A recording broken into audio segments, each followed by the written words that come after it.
Hello everyone. Welcome to Midnight Crime Stories. I know many of you enjoy listening to these videos as you fall asleep, and I also know that this might be your first time coming across our channel. So before you drift off, I'd love for you to leave a comment letting me know where in the world you're tuning in from, and if you're enjoying the stories, don't forget to like and subscribe. Alright, now let's get comfortable, relax and dive into tonight's first story. Tonight, we'll explore a tale of love, ambition, betrayal, and the slow, insidious nature of evil hidden behind a perfect facade. There are some stories that haunt us not because they're loud or sudden, but because they unfold like poison seeping slowly through the cracks of what seems perfect. The murder of Eric Miller is one such story. It takes place in the year 2000, in a city known for research and innovation, where brilliant minds gather to solve the world's most pressing problems. This is a story about a young man who dedicated his life to finding cures for dying children, a story about a marriage that looked perfect from the outside, and a story about how sometimes the people we trust most are capable of unimaginable cruelty. So relax your shoulders and let me take you back to Raleigh, North Carolina, where autumn leaves were falling and where a life was quietly, methodically being stolen away. Eric Dwayne Miller was born on April 3, 1970, in Newcastle, Indiana. He grew up in Cambridge City, a small town where everyone knew everyone, and where a boy with a bright smile and an even brighter mind could make his mark early. From his earliest days, Eric stood out. In high school, he served as class vice president for 4 consecutive years. He played tennis with dedication and precision. He was a member of the National Honor Society. Teachers would later remember him as unfailingly polite, endlessly curious, and possessed of a kindness that seemed almost old-fashioned in its sincerity. When it came time for college, Eric chose Purdue University. There in the laboratories and lecture halls, he found his calling in biochemistry. The microscopic world of cells and molecules fascinated him. He was methodical, patient, and driven by a desire to make a real difference in the world. It was in a science class at Purdue that Eric met Ann Breyer. She was tall, blonde, intelligent, and ambitious. Friends and family would later describe the couple as looking like Ken and Barbie, the all-American dream. Eric's sister, Leanne, could tell immediately that this relationship was different from Eric's previous romances. There was something in the way he looked at Anne, something deeper. Anne's college roommate, Renee, remembered the Valentine's Day when Eric proposed. It was, she said, the happiest time of Anne's life. She was marrying the man of her dreams. On February 27, 1993, Eric and Anne were married. He was 22. She was 22. They had their whole lives ahead of them, or so it seemed. After graduating from Purdue in 1992 with his undergraduate degree, Eric continued his education. He was accepted into the doctoral program in biochemistry at North Carolina State University in Raleigh. The couple moved south, leaving behind the familiar landscapes of Indiana for the tree-lined streets of North Carolina's Research Triangle. Anne found work as a research scientist at GlaxoSmithKline, one of the world's largest pharmaceutical companies. She was surrounded by state-of-the-art laboratories, brilliant colleagues, and the promise of a lucrative career. Eric, meanwhile, pursued his doctorate with single-minded devotion. In December of 1998, at the age of 28, he earned his PhD in biochemistry, but instead of accepting the high-paying positions that pharmaceutical companies dangled before him, positions that would have brought 6-figure salaries and comfortable suburban lives, Eric made a different choice. He accepted a postdoctoral fellowship at the Lineberger Comprehensive Cancer Center at the University of North Carolina at Chapel Hill. His focus was pediatric AIDS research. He was working to save the lives of children born with HIV, children who had no control over their diagnosis, children who deserved a fighting chance. It wasn't glamorous work, it wasn't lucrative, but it was meaningful, and for Eric Miller that was worth more than money. The couple bought a house in Raleigh. Eric was over the moon when their daughter Claire was born. He told his mother Doris something she would never forget. Looking at his infant daughter, he said, "Mom, you always told me how much you loved me, but I never knew how much you loved me until I had Claire." Eric was an active member of St. Francis of Assisi Catholic Church in Raleigh. He served as a coordinator for the Eucharistic ministry. He and Anne even volunteered as marriage counselors at their church, helping other couples navigate the challenges of married life. To everyone who knew them, Eric and Ann Miller were living proof that hard work, faith, and love could build a beautiful life. They were the couple everyone admired, the couple everyone wanted to be. But behind closed doors, cracks were forming in the foundation. Cracks that no one could see. Cracks that would soon split wide open.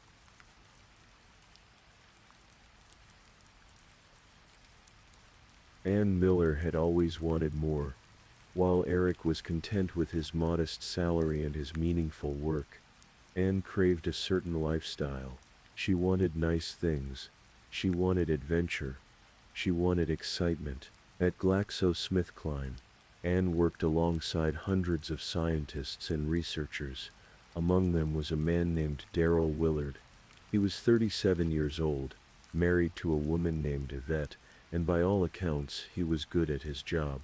Respected, reliable, but Darrell Willard was going through what many would call a midlife crisis. As he approached 40, he found himself taking stock of his life, questioning his choices, wondering if this was all there was. He was vulnerable, and Ann Miller, it seems, recognized that vulnerability. No one knows exactly when the affair between Ann Miller and Darrell Willard began, but phone records would later paint a damning picture. During a one-month period in the fall of 2000, there were more than 100 calls between Ann's home, work, and cell phones, and Darrell's various phone lines. 51 calls from Ann's phones to Darrell's cell phone, 29 calls from Darrell's phones to Ann's cell, 22 calls to his work phone, 6 calls to his home phone. The calls came at all hours. Early morning, late at night, during the workday when they could have simply walked to each other's desks. There were also emails, dozens of them, recovered later from Ann's work computer. The emails began in late October of 2000 and continued until mid-November. They were, according to police reports, clearly indicative of a personal relationship, the kind that goes far beyond professional courtesy. Darrell's wife, Yvette, began to suspect something was wrong. She noticed the way Darrell talked about Ann. It was different from the way he talked about anyone else at work. There was an edge to it, an intensity. Just days before Eric Miller became violently ill, Ann and Darrell took a romantic trip together to Chicago. While Eric was at home, presumably caring for their infant daughter or working in his laboratory, trying to save children's lives, his wife was in another state with another man. But the affair, destructive as it was not the worst of what Ann Miller was hiding. She had been unfaithful before Darrell Willard ever entered the picture. Lieutenant Chris Morgan, the detective who would later lead the investigation into Eric's death, discovered that Ann had been involved with a man in California. She had paid for cross-country flights to meet him. She had arranged rendezvous at lavish hotels in New York and on the Outer Banks. She spent money they didn't have to maintain a secret life that Eric knew nothing about. Ann Miller, it seemed, was living a double life. Triple if you counted the facade she maintained at church, where she and Eric counseled other couples on how to maintain healthy marriages. The question that would haunt investigators for years was simple but terrible. When did Ann Miller decide that an affair wasn't enough? When did she decide that the only way to have the life she wanted was to end the life of the man who loved her?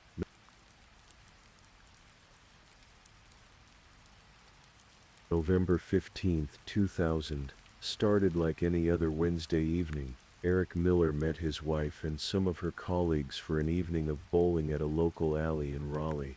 It was meant to be a casual, fun night out, a chance to unwind after a long day of work. Among the group was Daryl Willard. Eric had no reason to be suspicious.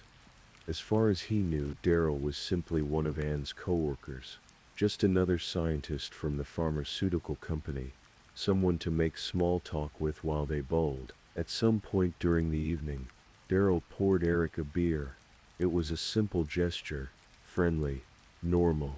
Eric took the beer and drank it, but according to what Daryl would later confess to his attorney, that beer contained something else, something invisible, something tasteless or nearly so. Eric complained that the beer tasted bitter, but he drank it anyway. Arsenic. Approximately 30 minutes after Eric arrived at the bowling alley, he became violently ill. The symptoms came on suddenly and with brutal force: severe nausea, vomiting, abdominal pain. He looked to everyone present like a man suffering from the worst food poisoning imaginable. Anne rushed him to Rex Hospital in Raleigh. The emergency room doctors examined him, ran tests, and concluded that he was suffering from a severe gastrointestinal illness, perhaps food poisoning, perhaps a stomach virus. These things happened. They gave him fluids, medication for the nausea, and monitored him carefully. Eric spent more than a week in the hospital. Slowly, his symptoms improved. The vomiting stopped. His color returned. Whatever had made him so terribly sick seemed to be leaving his system. The doctors, satisfied that he was on the mend, released him to go home. But what the doctors didn't know, what they had no reason to test for, was that Eric Miller had been poisoned with arsenic, and the person who poisoned him was about to do it again. Arsenic is an element, a metalloid that exists naturally in the Earth's crust. For centuries it was known as the king of poisons and the poison of kings. It was favored by murderers because it was difficult to detect, because its symptoms mimicked common illnesses, and because death from arsenic poisoning could easily be attributed to natural causes. In small doses, arsenic causes gastrointestinal distress, weakness, confusion. In larger doses, it attacks the organs, causes seizures, coma, and death. The truly insidious thing about arsenic is that it can be administered over time, allowing the poisoner to watch their victim slowly deteriorate while maintaining plausible deniability. At GlaxoSmithKline, both Ann Miller and Daryl Willard had access to arsenic compounds. The chemical was used in their laboratories for research purposes. No one would think twice about seeing either of them handle it. It was part of their job. Eric returned home from the hospital, weak but grateful to be alive. He resumed his work at the cancer center. He held his daughter. He tried to rebuild his strength. He had no idea that the person sleeping beside him every night, the person he trusted more than anyone in the world, was planning his death. 6 days after he was released from the hospital, on November 30th, 2000, Eric was eating dinner at home with Anne when he became violently ill again. The symptoms were identical to before: severe vomiting, abdominal pain, weakness so profound he could barely stand. Anne called an ambulance. Eric was rushed back to Rex Hospital, then transferred to UNC hospitals for more intensive care. This time, the doctors were baffled. Young, healthy men didn't just collapse like this twice in 2 weeks. Something was deeply wrong. Blood tests were ordered, extensive blood tests. And then, hours before Eric Miller died, doctors made a shocking discovery. Eric's blood contained high levels of arsenic. This wasn't food poisoning. This wasn't a virus. This was poison. But by the time the doctors discovered what was killing Eric Miller, it was too late to save him.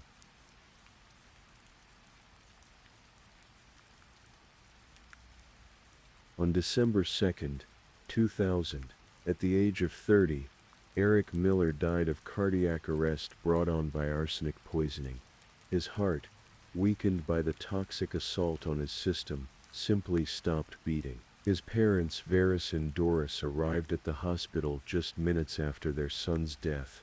Doris would later describe the scene with heartbreaking clarity.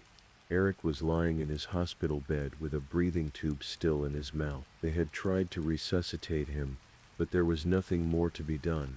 His body was cold. Doris wanted to remove the tube from his mouth.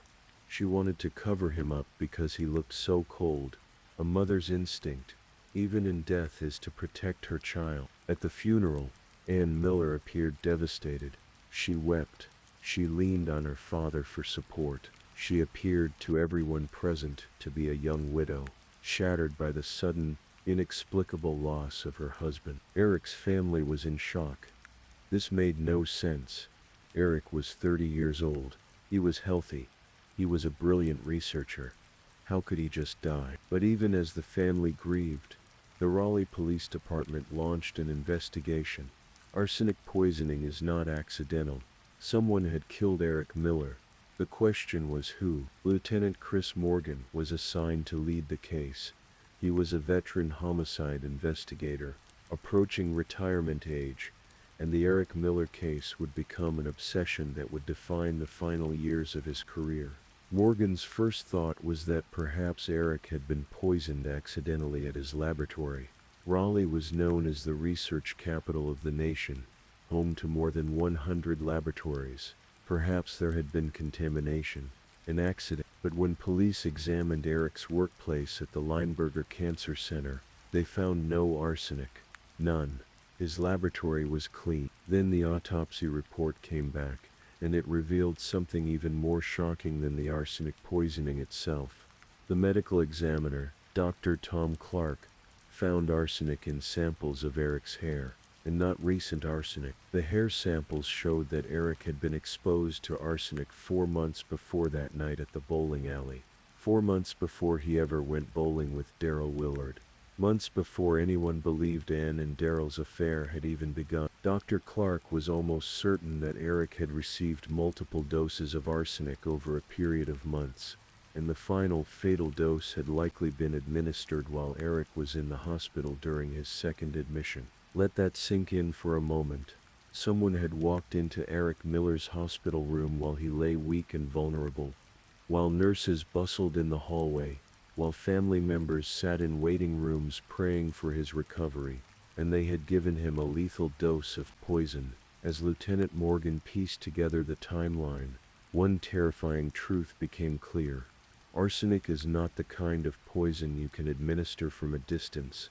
The poisoner has to be close to the victim, close enough to put the arsenic in food or drink, close enough to inject it into an IV line, close enough to watch them die. In terms of possible suspects, that left only one person, Ann Miller. Detective Deborah Ridgington was sent to search the Miller home. She and her team collected samples of everything, every bottle of shampoo, every conditioner, every bar of soap, every fluid in the refrigerator, every cleaning product under the sink. If it was liquid, if it could conceivably contain arsenic, they took a sample. They found nothing. But phone records and computer forensics were beginning to tell a very different story. The affair between Ann and Daryl Willard was now obvious. More than 100 phone calls in a single month. Emails that clearly showed a romantic relationship. A trip to Chicago just days before Eric became ill. On January 21, 2001, the police made their move. They went to Ann's house on Claire's first birthday. They wanted to confront her about the affair. They wanted answers. Lieutenant Morgan knocked on the door. Ann's father answered, and Ann appeared behind him. She looked, according to Morgan, very weak. Her father was holding her up. She appeared to be on the verge of collapse. Morgan looked at her, and in that moment, he later said, he saw pure evil. It wasn't something he could explain rationally. It was instinct. Years of looking into the eyes of killers had taught him to recognize it, and he recognized it in Ann Miller. But having a gut feeling and having evidence are two very different things. Morgan needed proof. He needed something concrete that would tie Ann to her husband's murder. The same day police confronted Ann, they also went to Daryl Willard's home to question him. Daryl had been avoiding police. He hadn't returned calls. He hadn't given an interview. When Morgan arrived at his house, Daryl came to the door, and Morgan saw a man experiencing what he could only describe as total defeat. Morgan said to Daryl, "I think you've been used by a woman." Daryl looked up with resignation on his face and replied, "Yeah, and she's done a very good job of it." Then Daryl said he couldn't talk anymore. He needed to call his attorney. He sat in the back of Morgan's police car and made the call while Morgan stood outside, wishing desperately that he could hear the conversation. He was certain Daryl knew who killed Eric Miller. He was the key to solving the case. But 24 hours later, everything changed. On January 22, 2001, Yvette Willard returned home to find her husband's lifeless body in the garage. Daryl had taken his own life. Beside his body was a note. In it he apologized to his family for leaving them, but he also denied involvement in Eric Miller's murder. He wrote, "I have been accused of an action for which I am not responsible. I have taken no one's life save my own." Yvette knew about the affair. She and Daryl had talked about it constantly. He had been upfront with her about his involvement with Ann, or so she believed. But Yvette insisted that Daryl was not a killer. He had told her directly that he did not kill Eric, that he did not know who killed Eric. The morning of his death, Daryl had been scheduled to meet with his attorney, Richard Gammon. The police had searched his home the day before, looking for arsenic. Stories about his affair with Ann, about the romantic trip to Chicago, about his presence at the bowling alley the night Eric first became ill.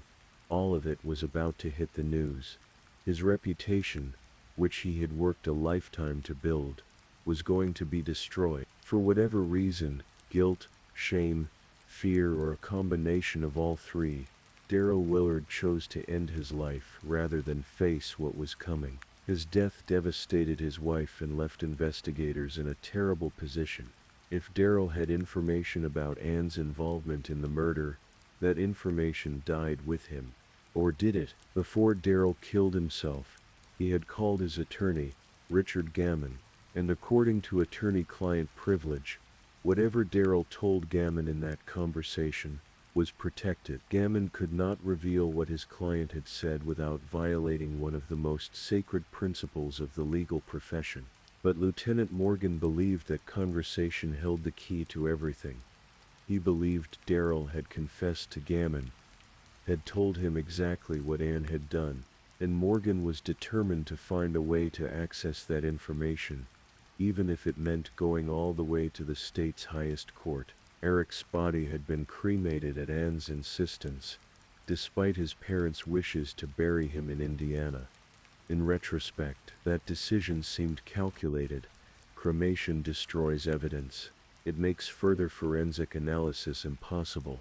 Ann hired two of North Carolina's top criminal defense attorneys and refused to speak with police or with Eric's family. The case went cold. Months passed, then years.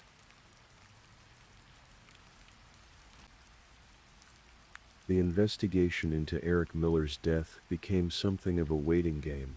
Without Daryl Willard's testimony, without a confession from Ann, Lieutenant Morgan was stuck. He had phone records showing an affair. He had evidence of arsenic in Eric's system. He had a timeline that showed Eric had been poisoned over a period of months. But he didn't have the one thing he needed most: proof that Ann Miller had administered the poison. The North Carolina legal system became embroiled in a precedent-setting debate over attorney-client privilege. Could a dead man's attorney be forced to reveal what that man had told him in confidence? Under what circumstances, if any, did the public's interest in solving a murder outweigh an individual's right to confidential legal counsel? Yvette Willard, Daryl's widow, took an unusual position. She wanted attorney Richard Gammon to reveal what her husband had told him. She believed it was the only way Daryl could speak up on his own behalf.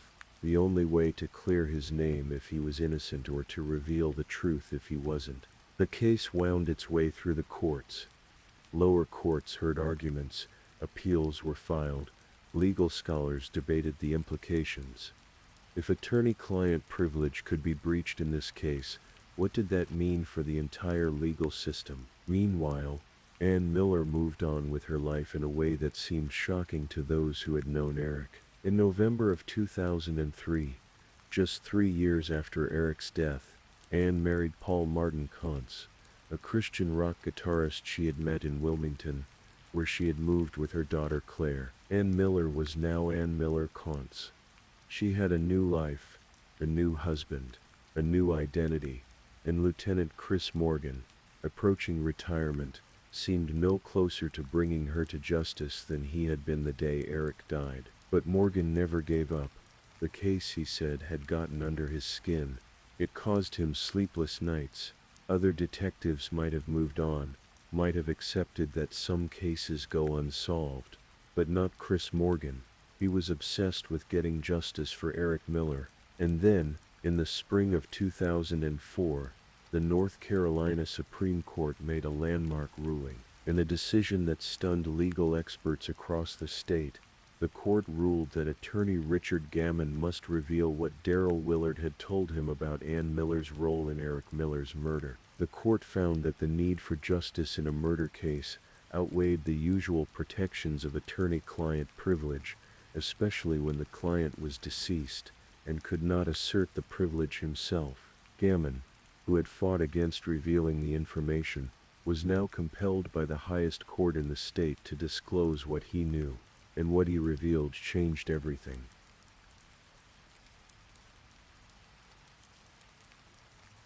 Attorney Richard Gammon testified that Darrell Willard had told him about a conversation in a parking lot.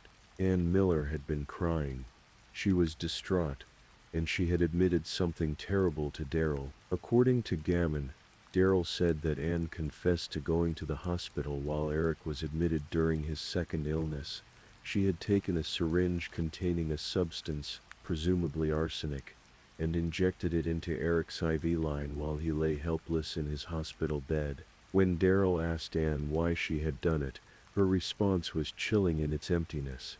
She said, I don't know why I did it. No elaborate explanation, no justification, just a blank admission that she had murdered her husband and didn't really understand her own motivations. Gammon's testimony also revealed that Darrell had admitted to spiking Eric's beer with arsenic at the bowling alley on November 15th, at Ann's urging. The plan had been for that dose to be fatal, but Eric survived. So Ann decided she would have to finish what she and Darrell had started. She would have to kill Eric herself, and she did, in his hospital room, while nurses walked the hallways, while Eric's parents waited for news, while doctors tried to save his life. Ann Miller walked in and poisoned her husband one final time. With this information, prosecutors finally had what they needed. In September of 2004, nearly 4 years after Eric Miller's death, Ann Miller Kontz was charged with first-degree murder.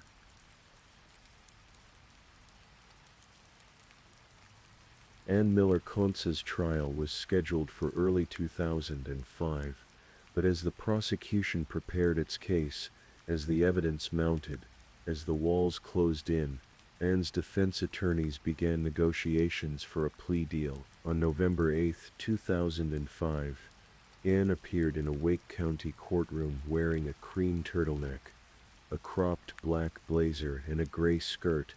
Her head was bowed. Tears streamed down her face.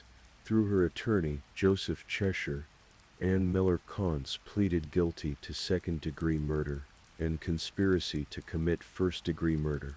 She acknowledged that she had conspired with Darrell Willard and that she had poisoned Eric at least twice before his death in December of 2000. Her attorney read a statement on her behalf, saying she felt a deep sense of remorse and regret for Eric Miller's death. Under the plea deal, Ann was sentenced to 2 consecutive terms totaling 25 to 31.5 years in prison. It was the maximum sentence allowed for someone with no prior criminal convictions. She would be at least 60 years old before she would be eligible for release. But Anne never spoke on her own behalf. She never looked at Eric's family members as they gave their victim impact statements. She kept her head down and cried quietly. Eric's family was finally able to address her directly, to say the things they had been holding inside for 5 long years. One of Eric's sisters asked, "Anne, why don't you look at me? Why can't you look at me?" Eric's mother, Doris, her voice breaking, said, "I have a hole in my heart and a pain in my chest every day. And with every breath I take, you have taken my son from me. I'll never hold him again. He'll never sit at my table. I will never see him smile." Another sister, Leon May G, spoke about Claire, who was now 5 years old and living with one of Anne's sisters. Leon said, "I don't believe that you, Anne, truly love your daughter. How could you? You have taken away one of the most precious gifts that she will ever have, her father. I will never understand, Anne, why you just didn't divorce him. You will get your just punishment in death with eternity in hell." When the victim impact statements were finished, Anne Miller Kantz turned around and flashed a smile at her second husband, Paul Kantz, who was sitting in the courtroom. That smile would haunt everyone who saw it. In a moment when she should have been devastated by the weight of her crimes, by the pain she had inflicted on an innocent man and his family, Anne Miller Kantz smiled. Lieutenant Chris Morgan, who had spent 4 years of his life pursuing justice for Eric Miller, spoke to reporters after the sentencing. He said Anne had done these things and walked away without any remorse. He called her behavior cold and calculated. He said she was a psychopath. Eric's father, Varys, compared Anne to Scott Peterson, the California man who had murdered his pregnant wife. "I feel like she's a narcissistic psychopath in the mold of Scott Peterson," Varys said. Anne Miller Kantz was taken to the North Carolina Correctional Institution for Women in Raleigh, where she would spend the next several decades of her life. Even with Anne's guilty plea, questions lingered, questions that would never be fully answered. Why did Anne Miller decide to kill her husband rather than simply divorce him? North Carolina is a no-fault divorce state. She could have walked away. She could have started a new life without committing murder. Some speculated that money played a role. Eric had life insurance. Perhaps Anne wanted the payout without the stigma and financial complications of divorce. Others believed Anne simply wanted to eliminate Eric because he was an obstacle to the life she wanted to live. A life of affairs, of freedom, of doing whatever she pleased without the moral constraints that Eric represented. Lieutenant Morgan, who had looked into Anne's eyes that day at her house, believed she was fundamentally broken, a person without a conscience. Someone capable of extraordinary cruelty without experiencing normal human emotions like guilt or empathy. But Anne herself, even in her guilty plea, offered no clear explanation. "I don't know why I did it," she had told Darrell Willard. It was the closest thing to an answer anyone would ever get. The case also raised questions about Darrell Willard's level of involvement and culpability. He had spiked Eric's beer with arsenic. He had engaged in an affair with a married woman. He had been manipulated by Anne, according to his own admission. But did he know Anne would finish what they started? Did he know she would go to the hospital and inject poison into Eric's IV? Yvette Willard insisted until the end that her husband didn't kill anyone, that he was a good man who made terrible mistakes, that Anne Miller had used him, manipulated him, and ultimately driven him to suicide. The truth likely lies somewhere in the complex middle ground of human nature and moral culpability. And what of Claire Miller, the daughter, who would grow up without her father? She was barely a year old when Eric died. She would have no memories of him, no memories of the man who held her with such love and wonder, no memories of the father who told his mother that having a daughter had taught him the depth of a parent's love. Claire's childhood would be marked by the knowledge that her mother had murdered her father, that Ann Miller had robbed her of the one person who would have loved her unconditionally, who would have supported her dreams, who would have been there for every milestone and every moment. It is a tragedy within a tragedy. The murder of Eric Miller stands as a reminder that evil does not always announce itself with fanfare. Sometimes it wears a friendly face. Sometimes it goes bowling with you. Sometimes it sleeps beside you at night and whispers that it loves you. Eric Miller dedicated his short life to helping others, to finding cures for children born with a disease they didn't choose, to making the world a better place through patience, intelligence, and compassion. He was a son who made his parents proud, a brother who was loved by his siblings, a friend who was remembered with fondness, a husband who, until the very end, believed in the goodness of the woman he married, and a father who never got to see his daughter grow up. His murder was not quick, it was not merciful, it was slow, calculated, and cruel, and Miller poisoned him over a period of months, watching him suffer, rushing him to hospitals, playing the concerned wife while she was the one causing his agony. And when arsenic in his food and drink didn't kill him quickly enough, she walked into his hospital room and finished the job herself. Justice, such as it was, came eventually. But no prison sentence could return Eric Miller to his family. No guilty plea could erase the pain his parents felt every time they thought of their son dying in that hospital bed. No courtroom drama could give Claire her father back. In the end, the case of Eric Miller is a story about the dark side of human nature, about the capacity for betrayal, about the price of trust misplaced, and about the slow, patient work of one detective who refused to let a killer go free. Lieutenant Chris Morgan said the case gave him sleepless nights, that it got under his skin, that he couldn't let it go even as he approached retirement. For 4 years, he pursued justice for a man he never met, a man whose only crime was loving the wrong person, and in the end, Morgan succeeded. Ann Miller Kantz went to prison. The truth came out. Justice, delayed but not denied, was served. But Eric Miller is still dead. His daughter still grew up without him, and somewhere in North Carolina, his parents still feel the absence of their son every single day.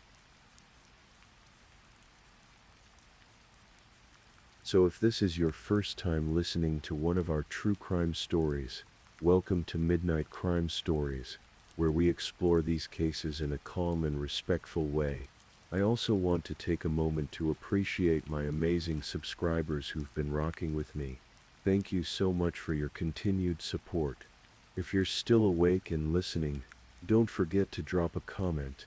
Let me know where you're tuning in from and the current time in your corner of the world, or just say something to let me know you're still here. And if you haven't already, be sure to like this video and subscribe, so you don't miss our next true crime stories for sleep. Now let's move on to our second story.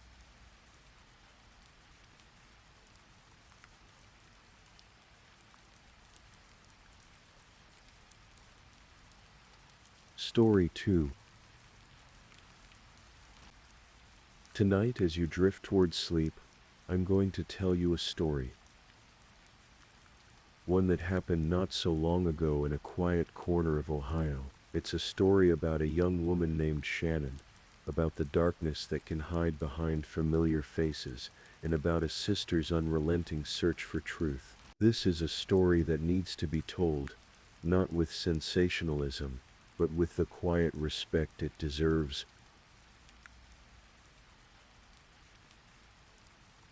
In the autumn of 2016, Youngstown, Ohio was the kind of place where everyone seemed to know everyone else's business.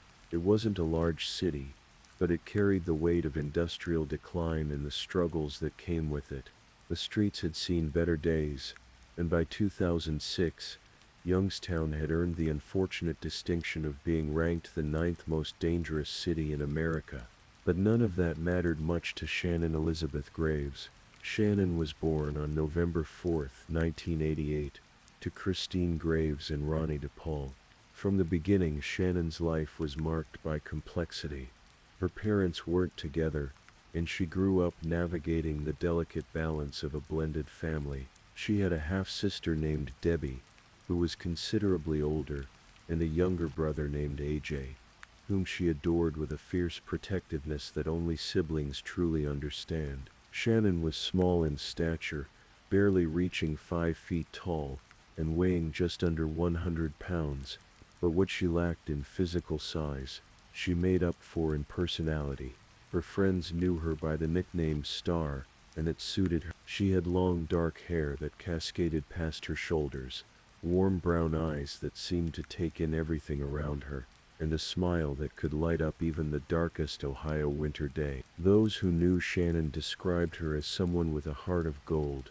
She was the kind of person who would drop everything to help a friend in need. She never went anywhere without her cell phone, always making sure she was reachable, always there when someone needed her.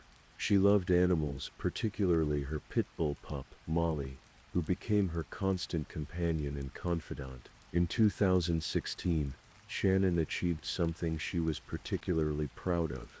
She completed her training at Raphael's School of Beauty in Boardman and earned her cosmetology license.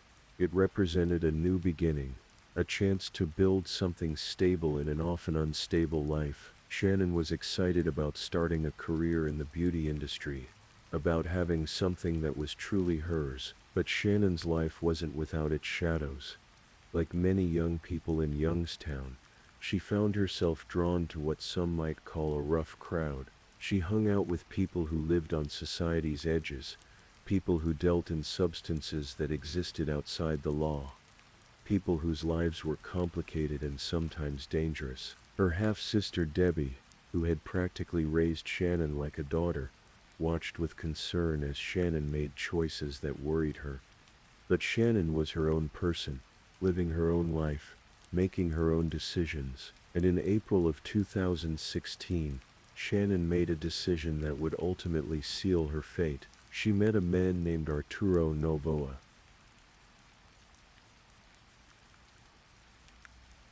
Arturo Novoa was 31 years old when he entered Shannon's life. He was a small-time drug dealer, the kind of person who operated in the shadows of Youngstown's struggling neighborhoods, selling marijuana and other substances to make ends meet. He went by various names, sometimes calling himself Anthony Gonzalez, a detail that should have been a red flag from the start. But Shannon saw something in him. Perhaps it was the thrill of danger, or perhaps she believed she could be the one to change him. Whatever the reason, their relationship moved quickly. By September of 2016, just 5 months after they met, Shannon and Arturo moved in together in a home on Mahoning Avenue in Youngstown. From the outside, it might have looked like a fresh start, but behind closed doors, the relationship was anything but healthy. Those who knew Shannon during this time witnessed something that terrified them. Arturo was physically violent toward her. The relationship was tumultuous, marked by screaming arguments that neighbors could hear through thin walls, by bruises that Shannon tried to hide under long sleeves, by a pattern of abuse that grew worse with each passing week. Shannon's friends begged her to leave. Debbie pleaded with her to come home, to get away from this man who was hurting her. But like so many victims of domestic violence, Shannon found herself trapped in a cycle that's nearly impossible to break. There were probably promises that he would change, apologies that felt sincere in the moment, brief periods of calm that gave her hope things might get better. But they never did. By December of 2016, something shifted. Shannon and Arturo's relationship reached a breaking point, and he moved out of the Mahoning Avenue home. Shannon must have felt relief, perhaps even hope that she could finally move forward with her life, focus on her cosmetology career, spend time with Molly, rebuild. But Arturo hadn't really left her life. He had simply moved into another woman's life. Her name was Katrina Layton, a single mother who lived on Shields Road. Arturo had been seeing Katrina secretly, carrying on a relationship behind Shannon's back. When he moved out of Shannon's home, he moved directly into Katrina. But here's where the story takes its first truly dark turn. After just 1 week with Katrina, Arturo moved back to Shannon's house on Mahoning Avenue. Why did Shannon take him back? We may never fully understand. Perhaps she loved him. Perhaps she was afraid of him. Perhaps she believed his promises that things would be different this time. Whatever the reason, Arturo Nova was back in Shannon Graves' life, and he was still seeing Katrina Layton.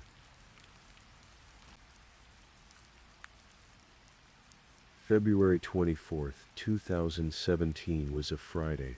Winter still held Youngstown in its gray grip. It was the kind of day where darkness came early, where people hurried home from work wanting nothing more than to escape the cold. For Shannon Graves, it would be the last day of her life. What happened in that house on Mahoning Avenue has been pieced together through court testimony, forensic evidence, and the confessions of those involved. The details are disturbing, but they need to be told. At some point during that February day, an argument erupted between Shannon and Arturo. Perhaps she had discovered his continued relationship with Katrina. Perhaps it was about money, or drugs, or one of the countless other tensions that plagued their relationship. Whatever sparked it, the argument escalated. Arturo Novoa took a hammer. In the bedroom they once shared, in the home where Shannon should have felt safe, he struck her. Again and again. Shannon Graves, 28 years old, bright and kind and full of dreams about her future in cosmetology, was beaten to death with a hammer by the man she had taken back into her life. But the horror didn't end with Shannon's death. In fact, in many ways, it was only beginning. After killing Shannon, Arturo did what guilty people do. He panicked, he needed help, and he knew exactly who to call. Katrina Layton answered her phone that February evening. We can only imagine what Arturo told her, how he explained what he had done. But whatever he said, Katrina made a choice. Instead of calling the police, instead of seeking help for Shannon, Katrina chose to help Arturo cover up his crime. What followed was a grotesque attempt to hide what had happened. A series of actions so disturbing that the prosecutor who later handled the case would describe it as containing the most gruesome and horrific details in Mahoning County crime history. Arturo began by shaving Shannon's head, attempting to make identification more difficult. Then, together with Katrina, he wrapped Shannon's body in several black garbage bags. They placed her in the trunk of his car and drove through the dark Youngstown streets to Katrina Layton's home on Shields Road. At Katrina's house, they were joined by another person, Andrew Herman, a friend of Arturo's, who agreed to help with what came next. In Katrina Layton's garage, the three of them dismembered Shannon Graves' body. They cut off her arms, they cut off her legs, they removed her head. They placed the body parts in storage containers, transforming a young woman who had once dreamed of doing hair and makeup into unrecognizable pieces. But they weren't finished. Between February 24th and mid-March, Arturo, Katrina, and Andrew engaged in an elaborate and increasingly desperate attempt to destroy evidence of what they had done. Arturo had a friend who lived on Sherwood Avenue. On March 1st, just days after Shannon's murder, Arturo asked this friend if he could have a bonfire at his house. The friend, having no idea what Arturo was really planning, agreed. That evening, Arturo and Katrina brought bags and totes to the Sherwood Avenue address. In a growing fire, they burned Shannon's belongings, her clothes, her papers, her identification, her long dark hair that Arturo had shaved from her head, a bracelet that said Shannon on it. The fire grew so large that neighbors became concerned. At one point, it was big enough that the fire department was called to investigate. Imagine firefighters arriving to put out what they thought was an out-of-control bonfire, having no idea they were actually looking at evidence of murder being destroyed in flames. The next day, the residents of the Sherwood Avenue house walked out to where the fire had been. They had seen Arturo and Katrina pulling items from bags and totes and throwing them into the flames, and something about it had seemed strange. When they looked through the ashes, they found that bracelet, the one that said Shannon on it. Concerned, they scooped up the ashes from the fire pit and placed them in a laundry basket. They didn't know it yet, but they had just preserved crucial evidence. Meanwhile, back at the homes, Arturo and Katrina were dealing with Shannon's remains. On March 11th, they placed an order at Walmart for 12 gallons of sulfuric acid, but they were paranoid about being identified, so they placed the order under the name Chicken Man, instead of using real names. When they went to pick up the acid, the Walmart employee refused to hand it over without seeing identification. It was store policy, so Katrina Layton showed her ID and used her own credit card to purchase 12 gallons of sulfuric acid. Think about that for a moment. A Walmart employee, probably working a minimum wage job, probably thinking about what to make for dinner that night, had no idea she was selling acid that would be used to dissolve parts of a murdered woman's body. Arturo and Katrina took the acid back to the Mahoning Avenue address. They poured it into the storage container holding Shannon's torso and head. The acid worked, after a fashion. It dissolved most of Shannon's torso and head, but not completely. Portions of her skull remained, along with some teeth. These remains, along with Shannon's arms and legs, were placed in a freezer in Shannon's own home. The same home where she had lived, where she had cared for Molly, where she had probably looked forward to starting her new career. And then something even more disturbing happened. Katrina Layton moved into Shannon's apartment. She slept in Shannon's bed. She used Shannon's phone. She spent money on Shannon's credit cards. She cared for Shannon's beloved dog, Molly. For the next several months, Katrina Layton essentially assumed Shannon Graves's identity, living her life as if Shannon had simply ceased to exist, because in a way that's exactly what Arturo and Katrina wanted everyone to believe.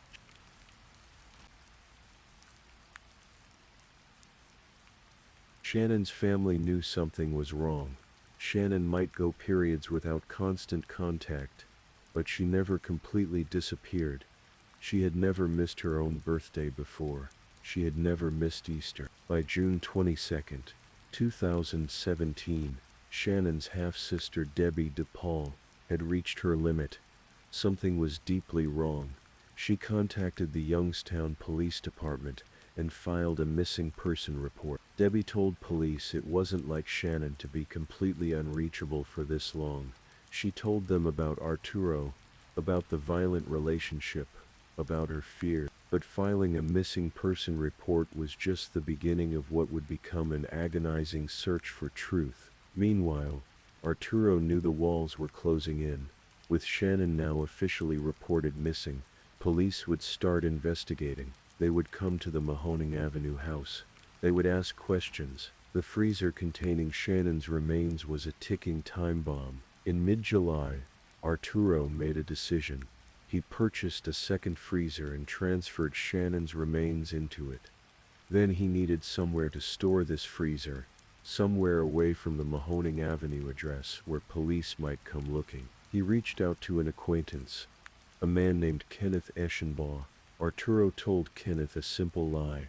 His electricity had been cut off at home, and he needed a favor. Could he store a freezer in Kenneth's basement just temporarily, until he could get his power back on? Kenneth Eschenbaugh and his wife lived in Campbell, a small community adjacent to Youngstown. They were good people, the kind of neighbors who help when someone's in need. They agreed to let Arturo bring the freezer to their basement. The freezer arrived. It was locked, but that wasn't particularly unusual. Lots of people lock their freezers. The Eschenbaughs thought nothing of it. Days passed. Maybe a week. Then one evening, Kenneth's wife decided to make spaghetti for dinner. She needed ground meat, and she remembered the freezer in the basement. She knew it was Arturo's, but surely he wouldn't mind if she just borrowed a pound of ground beef. She could replace it later. She went down to the basement. She approached the locked freezer, It took some effort, but she managed to get it open. What she found inside wasn't ground beef. Wrapped in black garbage bags, frozen solid in the Campbell basement, were the dismembered remains of Shannon Elizabeth Graves.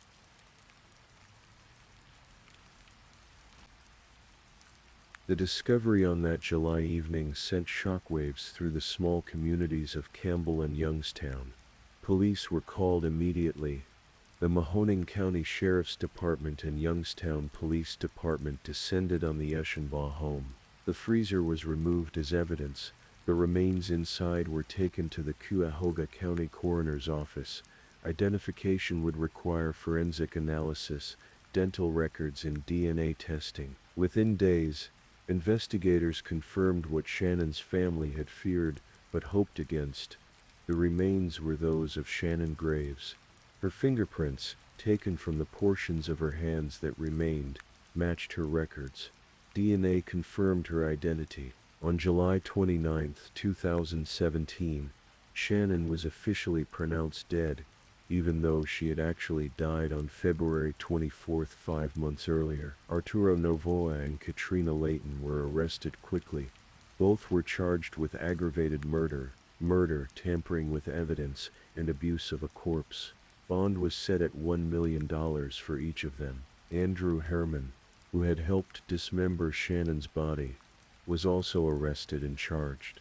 His girlfriend, Michelle Eilenfeld, was later arrested for lying to the grand jury and attempting to intimidate a witness who was cooperating with police. But the investigation was far from straightforward. Initially, Katrina Layton struck a deal. She would testify against Arturo in exchange for having her murder charges dropped. She pleaded guilty to lesser charges: abuse of a corpse and obstruction of justice. Shannon's family was outraged. Debbie DePaul and her father Ronnie felt betrayed by the justice system. They hadn't been notified of the plea negotiations. They hadn't been consulted about whether Katrina should be allowed to escape murder charges. According to Marsy's law, which guarantees certain rights to crime victims' families, they should have been informed of every step of the proceedings. But the prosecutors had made their decision. Katrina's testimony would be crucial in securing a conviction against Arturo Novoa. Except Katrina didn't hold up her end of the bargain. When prosecutors prepared for trial, they discovered that Katrina had lied to investigators. Her testimony was unreliable. The plea agreement had been based on false statement. Prosecutors filed a motion to vacate Katrina's plea and sentencing agreement. Instead of walking away with reduced charges, Katrina would face serious consequences after all.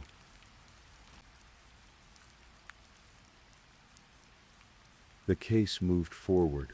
Arturo Novoa, facing the weight of evidence against him and the prospect of spending the rest of his life in prison, made a decision.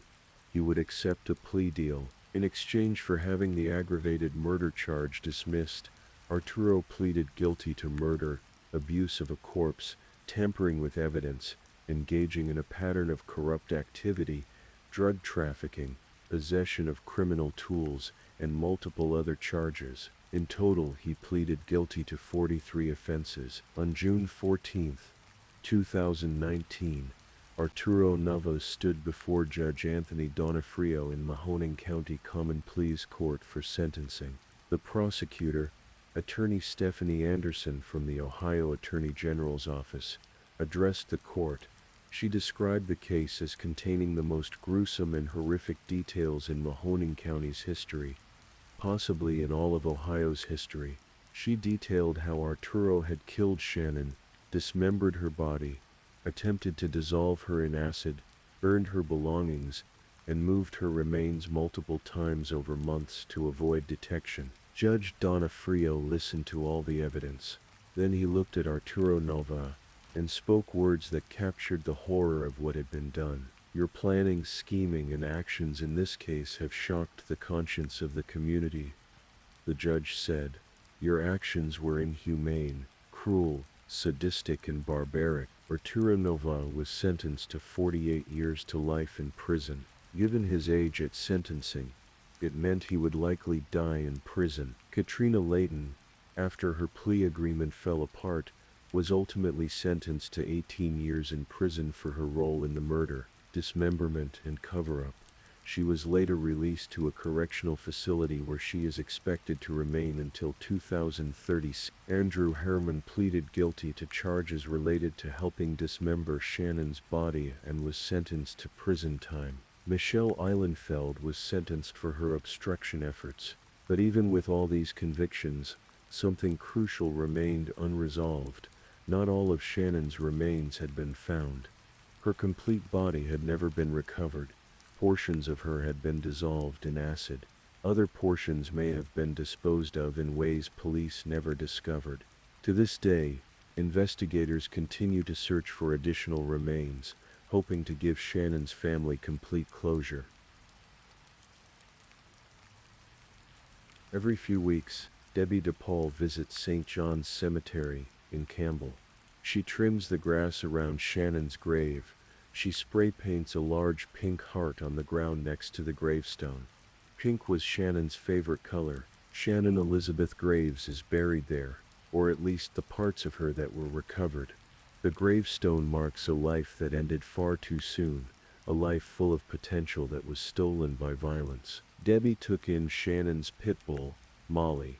The dog serves as a living connection to the sister Debbie loved and lost. Every time she looks at Molly, she remembers the Shannon who cared for this animal, who loved with her whole heart, who dreamed of building a career and a better life. The case highlights something that often goes unnoticed in true crime stories. Shannon Graves was a real person.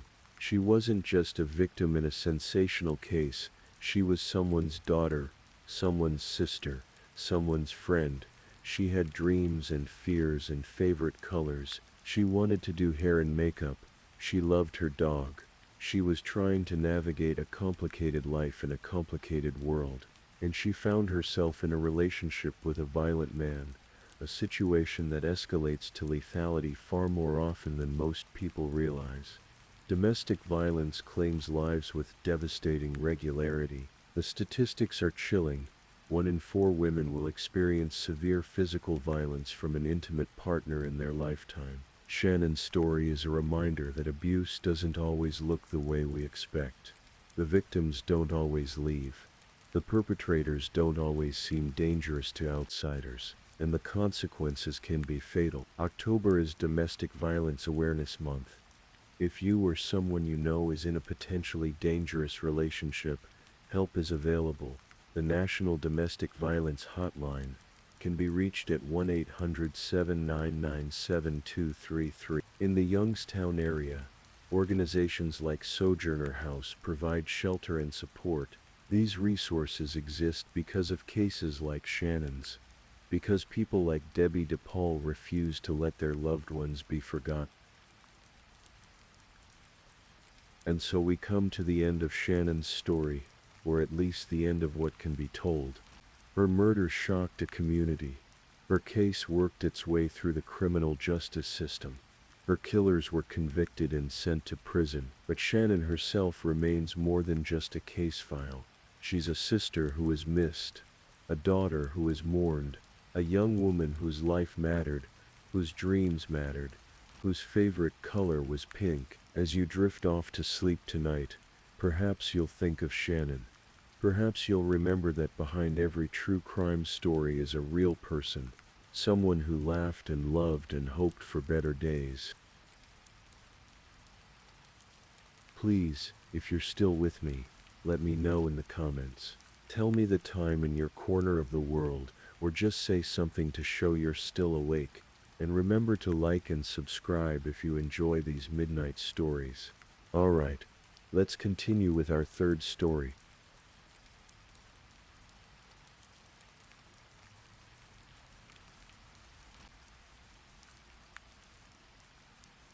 Story 3.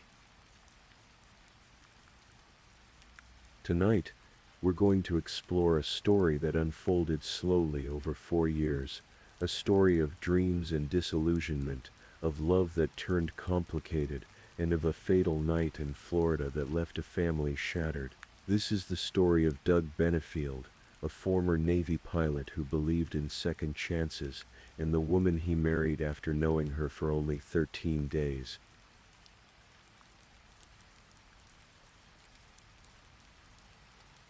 Picture a warm summer evening in August of 2016 in Palm Beach, Florida. The presidential campaign was in full swing, and at a political gathering, two people met who seemed at first glance to have little in common.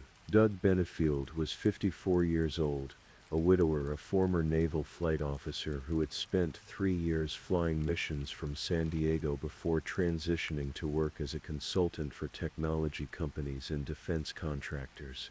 He had a teenage daughter named Eva, who was 15 at the time. Just 9 months earlier, his wife Renee had died suddenly and unexpectedly from an undiagnosed heart condition.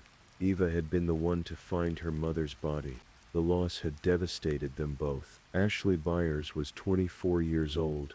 She had trained as a ballerina with the Maryland Youth Ballet and had done some swimsuit modeling. That summer, she was working in the campaign office for Donald Trump in Sarasota, sometimes helping to energize crowds at rallies. She was graceful, beautiful, and full of ambitions for her future. She wanted to build something meaningful in the world of ballet. She wanted a family. She wanted love. When Doug and Ashley met at that gathering, something sparked between them immediately. Doug was captivated. Friends would later say he thought Ashley was the most beautiful, most amazing person he had ever met. For Ashley, Doug seemed loving, attentive, established. They both shared similar political views, a deep religious faith, and both even held concealed carry permits. There was, as one person observed, an instant connection over guns, God, and politics. 13 days later, they were married. The wedding took place in Charleston, South Carolina, Doug's hometown, at St. Michael's Episcopal Church. Very few people attended. Doug invited almost no one, not even his daughter Eva. One of Doug's closest friends, Trip Cormany, who happened to be an ordained Episcopal pastor, performed the ceremony. He wasn't entirely comfortable with the rushed decision, but he was loyal to his friend. Doug, deeply religious, wanted to marry Ashley before they became intimate. He believed in doing things the right way. For Eva, learning about the marriage was a shock. She was upstairs in their home when Doug called her down. She came downstairs to find her father and Ashley waiting to tell her something. Eva, still grieving her mother, tried to keep an open mind. She later recalled saying to her father that the only thing he would need to tell her about his relationship was if he had proposed. The moment those words left her mouth, Doug said, "We're married." It was a lot for a 15-year-old girl to process. Her mother had died less than a year before. Her father, who had been her rock through that devastating loss, had suddenly married a woman only 9 years older than Eva herself. But Eva wanted her father to be happy. If this kept him from being consumed by grief, she would try to accept it. Ashley moved into Doug's home in Mount Pleasant, just outside Charleston. She had a dream, a vision she had been carrying with her for years. She wanted to create a ballet company unlike any other, one that would celebrate diversity and inclusivity in an art form that had always been rigid about body types, heights, and appearances. She called it the American National Ballet. Doug, who friends joked couldn't spell ballet before he met Ashley, threw himself into making her dream a reality. When you love someone, you want to make them happy. Doug was determined to help Ashley build something extraordinary. Together they began recruiting dancers from all over the country, promising them a revolutionary company that would welcome tall dancers, short dancers, dancers of different body types and ethnicities. It would be a home for those who had been told they didn't fit the traditional mold. But life at home was becoming complicated. Ashley tried to develop a motherly relationship with Eva, but Eva wasn't ready for that. She was still grieving her own mother, and the last thing she wanted was someone trying to replace her. Ashley meant well, perhaps, but the dynamic was awkward and painful. Eva felt like Ashley was taking away her best friend, her father, the one person who had promised her that everything would eventually be okay. The tension in the household grew, and then one day something happened that would foreshadow the darkness to come. During an argument about Eva, Doug lost his temper. He pulled out a gun, held it to his head, and threatened to blow his brains out in front of Ashley. Then he pulled the trigger. The bullet went into the ceiling of their kitchen. Doug's friend Trip Cormany would later recall Doug telling him about this incident. Doug was embarrassed, ashamed. He said it was the dumbest thing he had ever done in his life, and yet, despite this frightening display, Ashley didn't leave. 2 days later, Doug and Ashley held a formal wedding reception, as if nothing had happened. Ashley was also focused on another dream, becoming a mother. There was a problem though. Doug had previously had a vasectomy, but because he loved Ashley and wanted to make her happy, he agreed to have the procedure reversed. For Eva, this felt like another betrayal. Her father had told her he wasn't planning on having more children. Now suddenly, he was starting over, building a new family. Eva felt like she was being replaced, just as her mother's memory seemed to be fading into the background. In the summer of 2017, Ashley became pregnant. Around the same time, approximately 40 dancers from around the world began arriving in Charleston to join the American National Ballet. They were excited, full of hope, ready to be part of something groundbreaking. They believed in Ashley's vision. They trusted that the promises they had been made would be kept. But when they arrived, Ashley was nowhere to be found. Doug stood before the assembled dancers and explained that Ashley was bedridden with a difficult pregnancy and wouldn't be able to work with them for the foreseeable future. The dancers were confused and disappointed. This wasn't what they had been promised. They had been told there would be a state-of-the-art facility in downtown Charleston. Instead, they found themselves asking local dance studios if they could use their space. The promised budget of $2.5 million never materialized. The grand vision began to crumble almost immediately. By the end of August, Ashley had moved back to Florida to live with her mother, Alicia. She said it was a mutual decision, that Doug couldn't take care of her while running the ballet company, and that her mother could provide better support during her difficult pregnancy. Doug stayed in Charleston, trying desperately to keep the American National Ballet alive. But without Ashley and without the promised funding, it was a losing battle. Within months, the company collapsed entirely, leaving dozens of professional dancers feeling betrayed and abandoned. The marriage, too, was beginning to show deep cracks. Ashley would later claim that during her pregnancy, she began to suspect Doug was poisoning her. She felt more nauseous than she thought she should be. She started asking Doug about how his first wife Renee had died. When Doug told her it was a heart condition, an artery blockage, Ashley began to wonder if there was something more sinister at play. She suggested to Doug's cousin Tommy that perhaps Doug had poisoned Renee. Tommy was stunned. He had read the autopsy report. It was clear. Renee had died of coronary artery sclerosis, a heart condition. There was no poison involved, but Ashley's suspicions deepened. One night in September, while Doug was out, Ashley and her mother returned to the house in Charleston. What happened that night would become another point of contention between them, another piece of a story that was growing darker and more tangled with each passing month.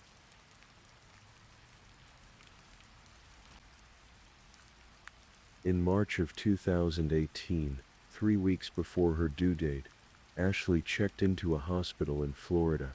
She told the medical staff that her husband had been poisoning her.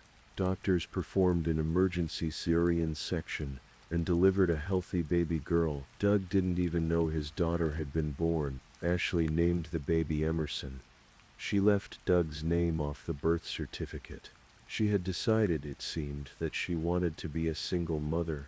She wanted to raise her child alone, without Doug in their lives. When Doug found out, he was devastated. He sent emails, pleading to be part of his daughter's life, begging Ashley to let him be a father to Emerson. But Ashley was firm. She believed Doug was dangerous, manipulative, controlling. She believed he had harmed her during her pregnancy, and she was determined to protect her child. Doug hired attorneys. Ashley filed for domestic violence protection, submitting lengthy documents to the court outlining her allegations. She claimed Doug was abusive, that he had been controlling and violent throughout their marriage. She accused him of trying to poison her and of having poisoned his first wife. She sought a restraining order that would prevent Doug from having any contact with Emerson. But when the case went before a judge, the judge was not convinced. The judge found that there was not a single scintilla of credible evidence to support Ashley's claims of poisoning. The domestic violence injunction was denied. The judge questioned Ashley's credibility. Despite the court's ruling, Ashley continued to fight. Over the following months and years, Doug and Ashley would be in and out of family court, battling over custody. They obtained a mutual restraining order in South Carolina, one that prevented them from contacting each other. Doug eventually filed for divorce. He also filed allegations of parental alienation, claiming Ashley was deliberately trying to keep him away from his daughter. The custody arrangement that eventually emerged was complicated. Doug and Ashley would share custody of Emerson when she was 6 months old, though Ashley continued to accuse Doug of abuse. She later claimed that Emerson began coming home with injuries after spending time with Doug. She accused him of physically and sexually abusing their daughter. Child Protective Services investigated. Doug was evaluated by a psychologist.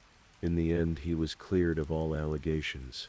No evidence was found to support Ashley's claims. And yet, the battle continued. Doug told friends and family that he believed Ashley might be mentally unstable. Ashley told her therapist and her mother that she was living in constant fear of Doug, that he was dangerous, that she had tried to get help from authorities but no one would believe her.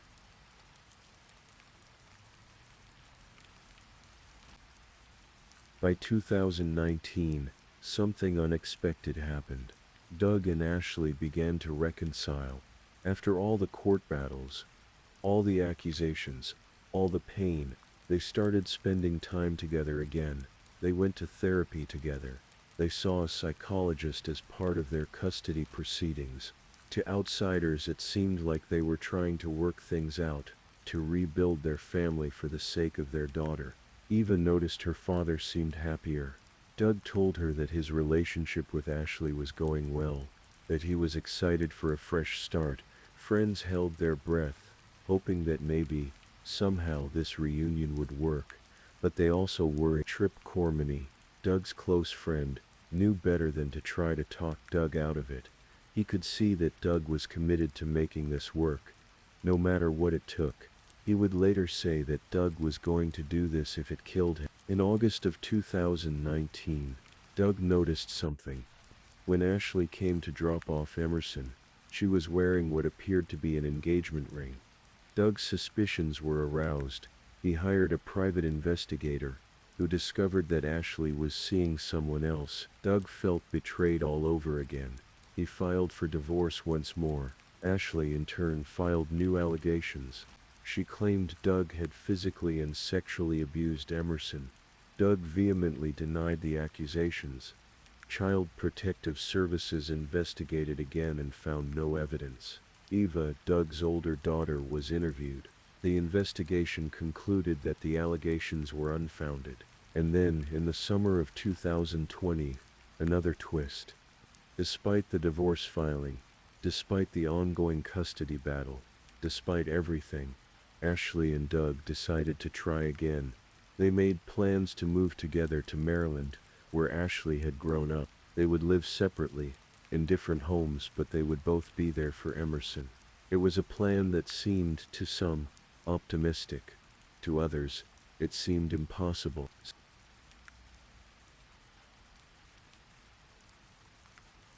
September 27, 2020. It was a Sunday evening in Lakewood Ranch, Florida, a quiet suburban community where Ashley had been living with her mother, Alicia. Doug had come to help pack their belongings into a U-Haul truck for the move to Maryland. Emerson, now 2 years old, was at the house with her mother and grandmother. Around 7 p.m., Alicia took Emerson to a nearby park. This left Doug and Ashley alone in the house. What happened next is a matter of profound dispute. There were no witnesses. There was no video footage. There were only 2 people in that house, and only one of them would survive to tell the story. According to Ashley, an argument erupted between her and Doug. She would later testify in court that Doug became angry, that he struck her in the face, that he blocked her from leaving the room. She said she was terrified, that she grabbed her .45 caliber handgun, that she begged Doug to stop, to leave her alone. She claimed that Doug lunged at her, and in that moment, fearing for her life, she fired 2 shots. One hit Doug in the leg. The second, the fatal shot, entered the right side of his chest. The bullet traveled through his chest wall, hitting his right lung and causing catastrophic internal damage. Ashley ran. Still holding the gun, she went to a neighbor's house. She told the neighbor that Doug had attacked her, and that she had shot him in self-defense. The neighbor immediately called 911. When police and paramedics arrived, they found Doug still alive but gravely injured. He was unable to speak. He was rushed to a nearby hospital, but the damage was too severe. Approximately 1 hour after being shot, Doug Benefield was pronounced dead. He was 58 years old. Detectives from the Manatee County Sheriff's Office began their investigation immediately. Ashley, advised by her attorney, did not speak to them. Her mother, Alicia, and her lawyer spoke on her behalf, stating that Ashley and Alicia had been living in fear of Doug for 3.5 years, that they had tried to get help but no one would listen. The investigators examined the scene carefully. They noted the trajectories of the bullets. They measured distances. They documented the evidence. And as they pieced together what had happened, they began to have doubts about Ashley's claim of self-defense. The medical examiner, Dr. Russell Vega, performed an autopsy on Doug's body. His findings were significant. The fatal shot had entered the right side of Doug's chest, not the front. If Doug had been lunging at Ashley, charging toward her, the wound would likely have been in the front of his body. But it wasn't. The bullet had entered from the side. Furthermore, there was no stippling on Doug's shirt. Stippling is a pattern of gunpowder residue that appears on a surface when a gun is fired at close range. The absence of stippling indicated that the gun had been fired from at least 3 to 7 feet away. This suggested that Doug and Ashley were not locked in close combat when the fatal shot was fired. They were not, as Ashley claimed, struggling in a life-or-death situation where Doug was lunging at her. The investigators also noted something else. When they arrived at the scene, they found multiple guns. Ashley had a concealed carry permit. Doug did too. Both of them were armed individuals who knew how to handle firearms. But the presence of these weapons, and the circumstances of the shooting, raised questions about what had really transpired that night. After a month of investigation, on November 4, 2020, Ashley Benefield was arrested and charged with second-degree murder. She pleaded not guilty. She posted a bond of $100,000 and was released from custody after 17 days in jail.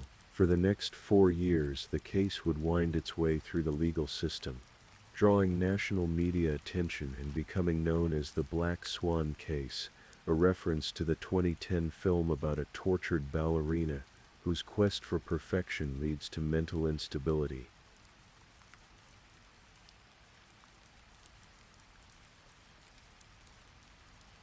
As the case developed, 2 starkly different narratives emerged. To the prosecution, this was a case about custody, about control, about a woman who had decided early in her pregnancy that she wanted to be a single mother and would stop at nothing to achieve that goal.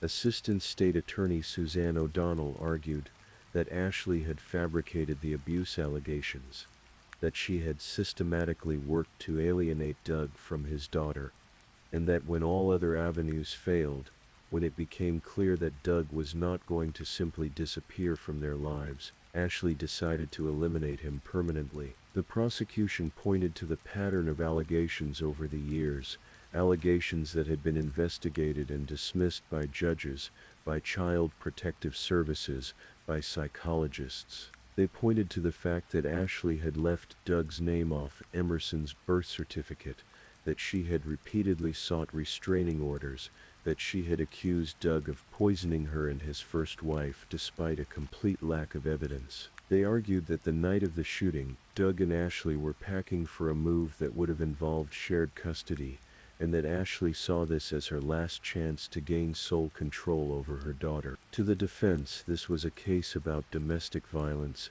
about a woman trapped in an abusive relationship with a man who was 30 years her senior, a man who was controlling, manipulative, and violent. Defense attorney Neil Taylor argued that Ashley had repeatedly sought help from authorities, that she had filed complaint after complaint, but that no one had believed her. He pointed to the incident where Doug fired a gun into the ceiling, to the turbulent nature of their relationship, to the power imbalance between them. Taylor presented text messages between Ashley and Doug, messages that he said showed Doug's controlling behavior.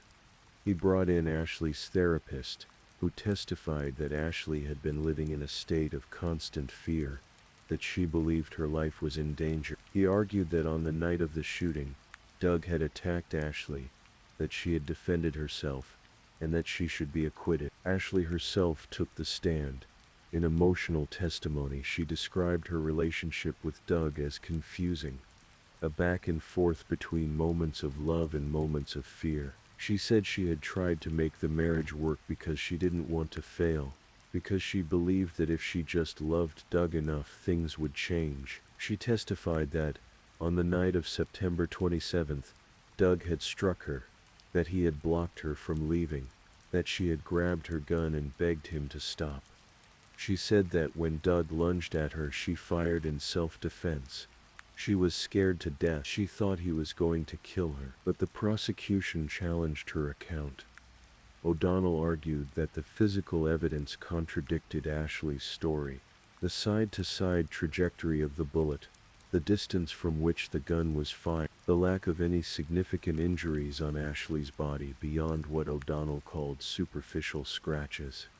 O'Donnell argued that Ashley had shot Doug, not because she was in imminent danger, but because she had finally found a way to get what she wanted: sole custody of Emerson. Doug's family also spoke out.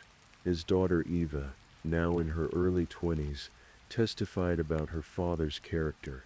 She said Doug was kind to a fault, smart, strong, generous. She said his generosity was what got him killed. Doug's brother David and his cousin Tommy also testified, describing Doug as a loving partner to Ashley, someone who had bent over backwards to try to make the relationship work. They rejected Ashley's characterization of Doug as abusive. They believed Ashley was the one who had been manipulating and controlling Doug, not the other way around.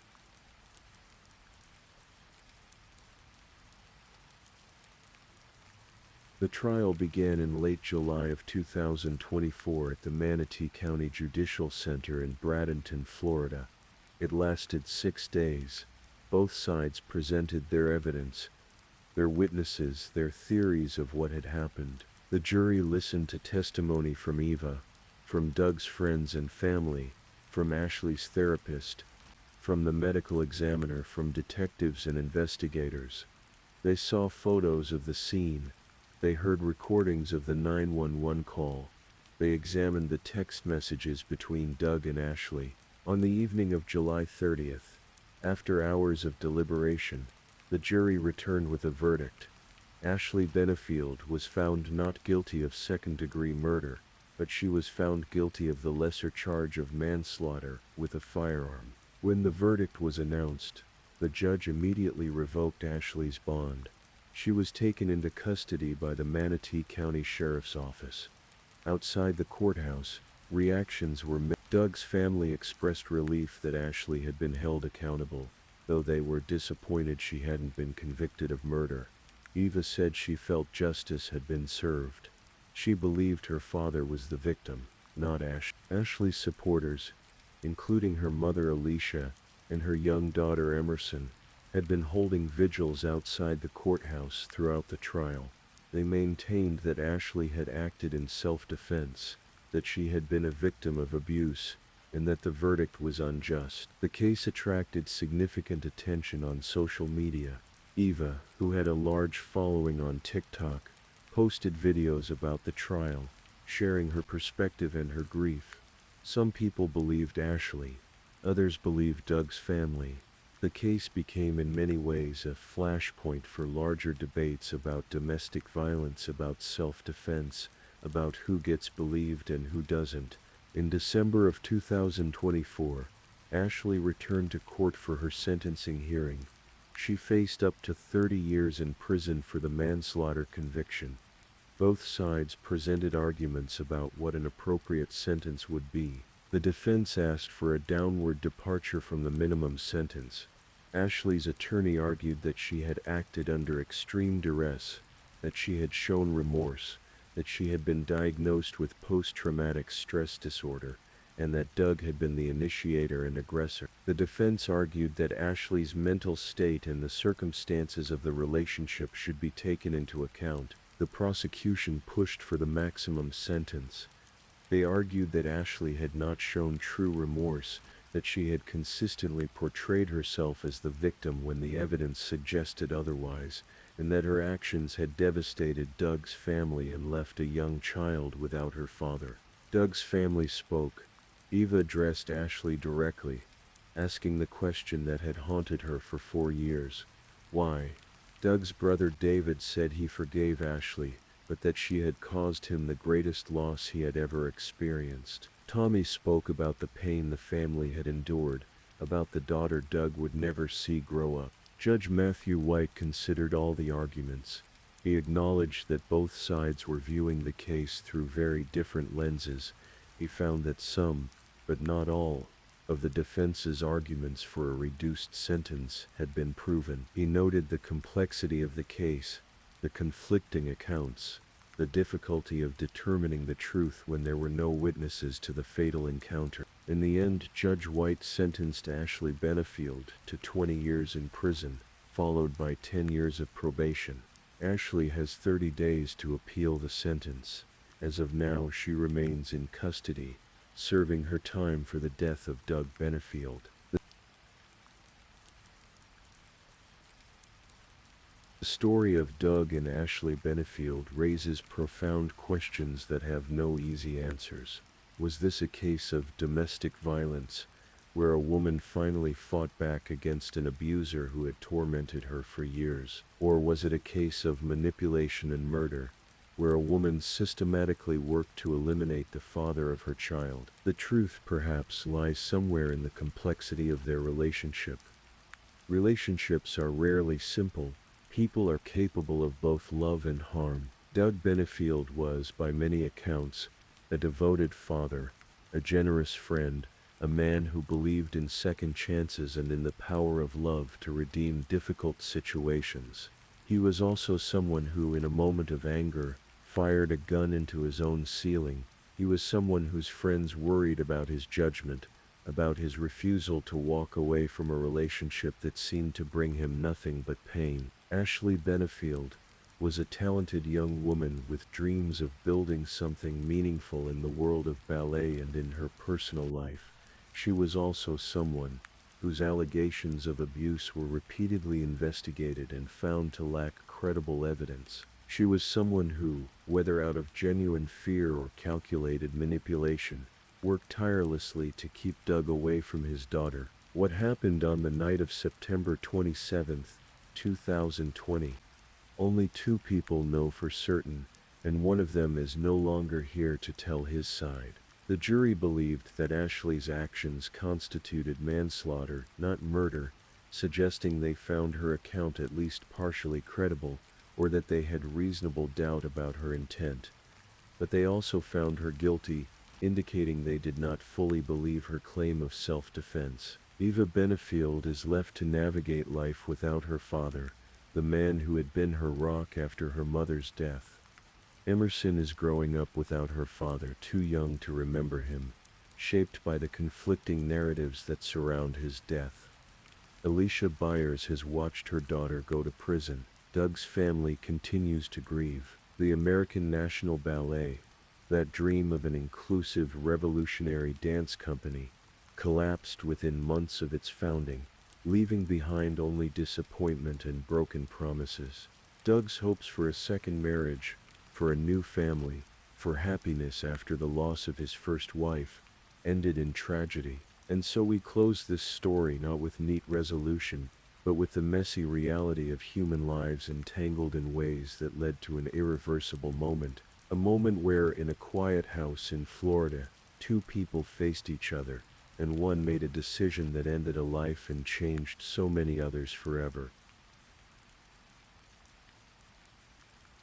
Please, if you haven't drifted off yet, check in with me. Tell me which story has been the most chilling so far, the first, the second, or the third. And if you're enjoying these stories, please like and subscribe. It really helps the channel grow. Now, let's move on to story number 4.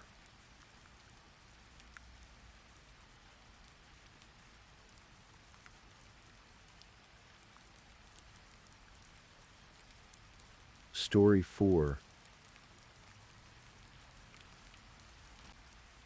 Tonight we're going to explore a story that unfolded between two continents in the quiet suburbs of Melbourne, Australia. It's a story about trust, betrayal, and the darkest corners of the human heart. But told here in this gentle space, it becomes something different. A meditation on the mysteries we carry, the secrets we keep, and the truth that eventually surfaces. Our story begins not in Australia, but in India, in the lush green state of Kerala, in a small village called Karavalur, near Ponalur in Kollam district.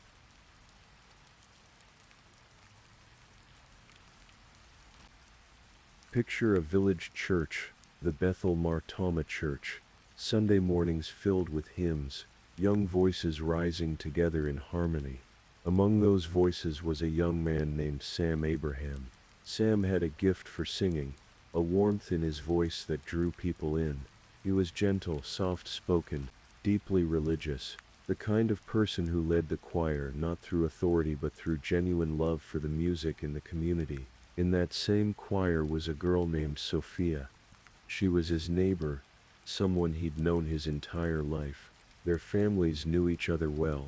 Every Sunday they sang together. Every Sunday, their voices blended in the sacred space of that church. Childhood friendship has a particular quality to it. Innocent, uncomplicated. Sophia and Sam grew up side by side.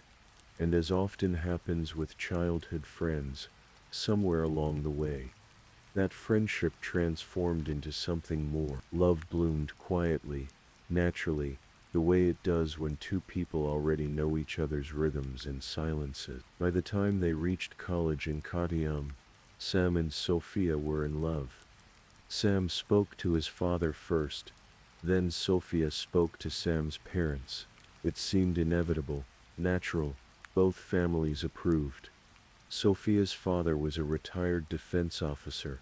Sam's parents, Samuel and Leelama, welcomed Sophia like the daughter they never had. She called them Mummy and Papa. She was warm, affectionate, the picture of a devoted daughter-in-law. They married in 2008. Sam was working in Dubai at the time, employed by a money exchange company. Life seemed to be unfolding exactly as it should, but there was something Sam didn't know, something hidden beneath the surface of this perfect story. Sophia had another connection, another person from college, a man named Arun Kamalasanan from Palaka district, an instrumentation engineer. While Sophia was falling in love with Sam, she was also developing feelings for Arun. Even after marriage, she kept in touch with Arun. The connection never quite severed.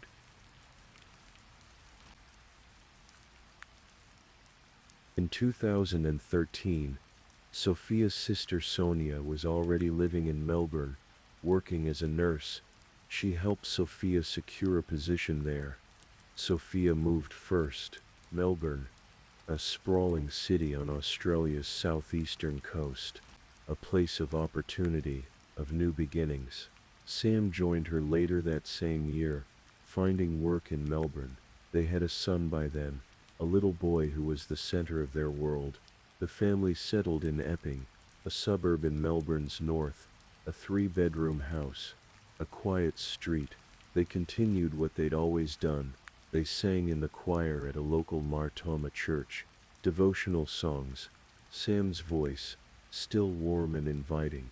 Sophia beside him. Life in Melbourne seemed good, but Melbourne held something else. Someone else. In July of 2013, Arun Kamalasanan arrived in Melbourne on a student visa. He came alone. His wife and son remained in India. He claimed to be pursuing studies, but the real reason he came became clear soon enough. He had come for Sophia. They reconnected. The old feelings apparently had never disappeared. They began meeting, secretly. While Sam worked, while their son played, Sophia and Arun were building something in the shadows. They kept a diary. They called it the Upward Diary, after the word printed on its cheap cover. A $3 notebook that would later become evidence of their secret world. They wrote in it in 3 languages, English, Hindi, Malay, as if multiple languages could somehow keep their secrets safer. Sophia's entries were filled with longing. In January of 2013, she wrote, "We never know why we like someone more than others." Days later, "I feel to hug you and comfort you. Then, I'm waiting for you." In February she wrote in Hindi or Malay, "I wish to sleep in your arms. I want to be yours, but you are not mine." Arun's entries matched her intensity. He wrote, "I am sure that one day she will be mine. This life or next." He wrote, "She's the best match for me and always." On July 9, 2013, just 2 days after arriving in Australia, Arun made a digital note, "Met my love for first time in Melbourne after 7 months." The affair had begun in earnest, and with it, a darker conversation. Sophia wrote, "Planning is always needed in what we do. An idea without a plan is no more than a dream." She wrote, "You make me do bad things. Why am I so cruel?"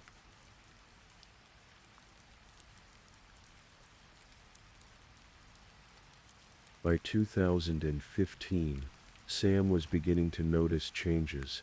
Sophia's behavior shifted. She was distant, evasive about where she'd been, who she'd seen. They argued frequently. Sam questioned her. She gave no clear answers, but Sam didn't suspect the full truth. Perhaps he thought Sophia was just spending time with an old college friend.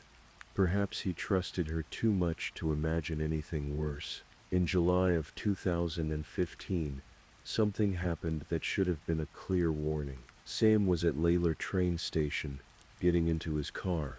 He didn't notice that someone was already inside, hidden in the footwell. Wait, as Sam settled into the driver's seat, the figure emerged, a man wearing a balaclava, his face completely covered. In his hand a knife. The man lunged at Sam, stabbing wildly. Sam fought back. He managed to partially unmask his attacker. The man fled.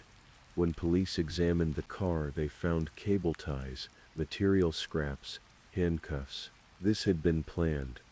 This was meant to be more than a simple robbery. Sam survived. He went to the hospital with injuries to his neck, temple, and cheek.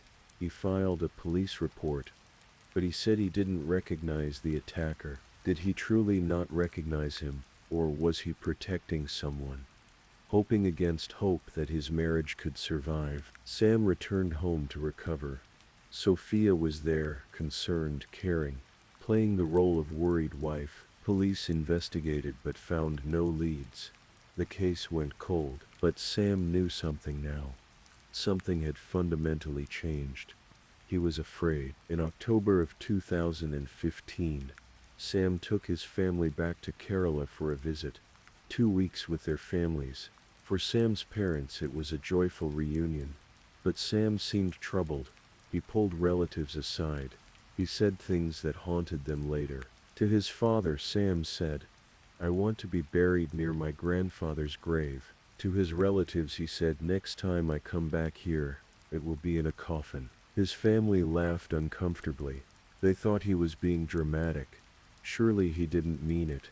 Surely he was just stressed about work, about life in a foreign country. On October 11th, 2015, Sam, Sophia, and their son left Kerala. They flew back to Melbourne, back to their house in Epping, back to their life. Sam's parents watched them go. They had no idea they would never see their son alive again.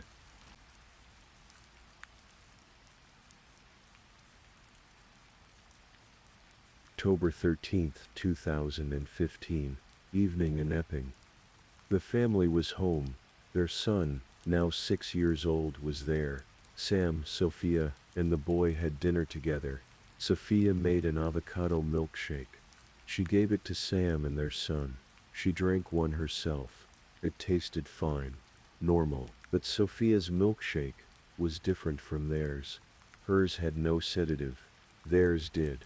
Clonazepam, a powerful medication that induces deep sleep. She had crushed it and mixed it into the drinks. After dinner the family went to bed. All three of them together in the same bed. Sam in the middle, Sophia on one side, their son on the other. The sedative worked quickly. Sam fell into unconsciousness. His son too. Sophia, of course, only pretended to sleep. Somewhere in the house, hidden, waiting, was Arun Kamalasanan. He had entered earlier, perhaps through a window in the garage. He had drawn detailed sketches of the house layout beforehand. He knew exactly where to hide, exactly when to emerge. Sophia had given him the signal. The family was asleep. Arun crept into the bedroom.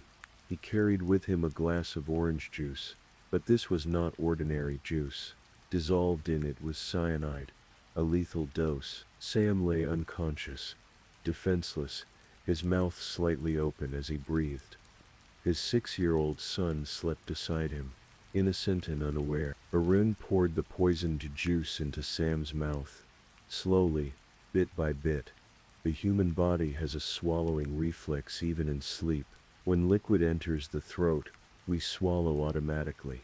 Arun knew this. He poured carefully, ensuring Sam's body swallowed the poison without choking, without gasping, without making a sound that might wake anyone. The cyanide entered Sam's system. Sophia lay beside her dying husband, awake, aware, waiting. Cyanide is a horrific poison. It prevents cells from using oxygen. The victim essentially suffocates from the inside. It's agonizing. Sam's body began to convulse. Foam formed at his mouth. His temperature dropped. His jaw clenched tight in a rictus of pain. And through it all, Sophia waited. Their son continued to sleep, sedated and oblivious. When it was over, Arun slipped out of the house the same way he'd entered. He disappeared into the Melbourne night. Sophia waited a bit longer. Then, at 9:14 in the morning on October 14th, she placed a call to emergency services. "My husband," she said, her voice shaking. "He's passed out. He's foaming at the mouth."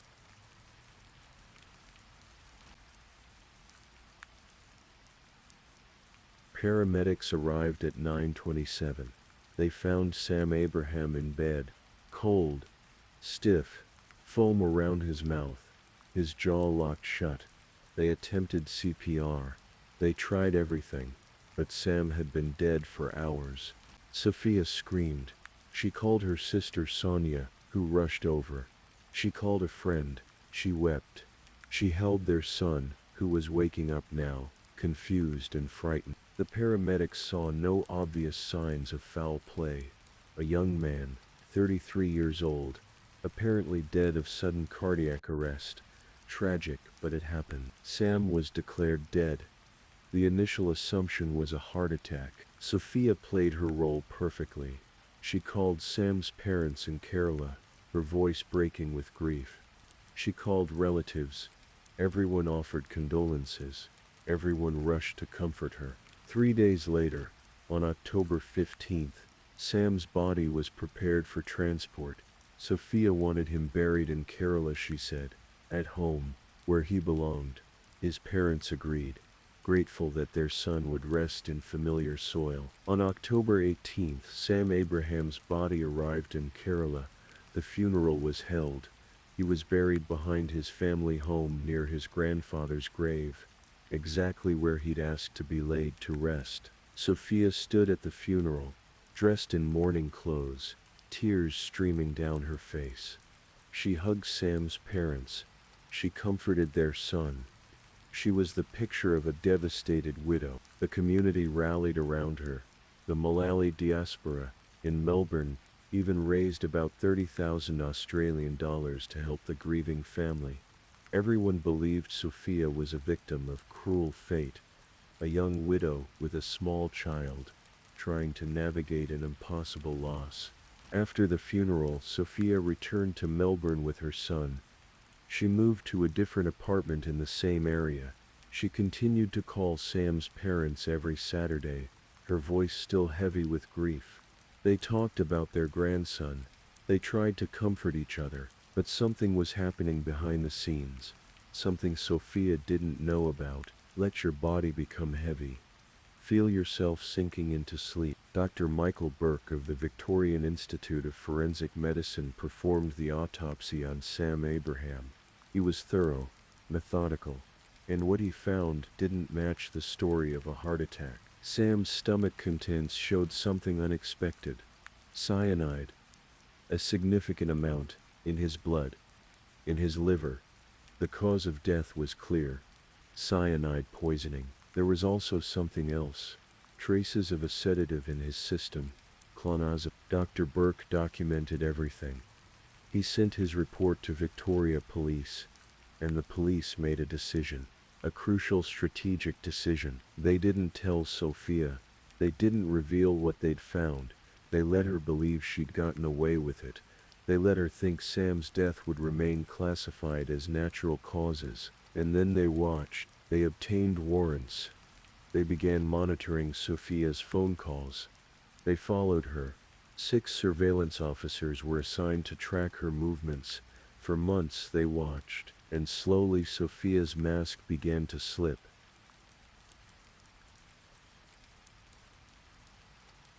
At first Sophia was careful. She maintained the grieving widow act. But as weeks passed, as no one questioned Sam's death, as the police seemed satisfied with the heart attack explanation, she grew bolder. She began meeting Arun, openly now. They went to lunch together in the CBD. They shopped for groceries. They ran errands like a normal couple. The surveillance officers photographed everything. In January of 2014, police discovered Sophia and Arun had opened a joint bank account at Melbourne Commonwealth Bank.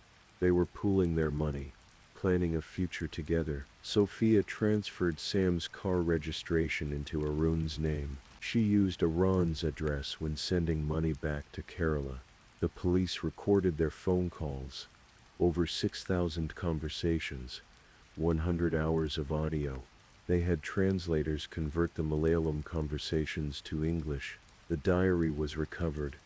The upward diary with its passionate, incriminating entries. And then police did something brilliant.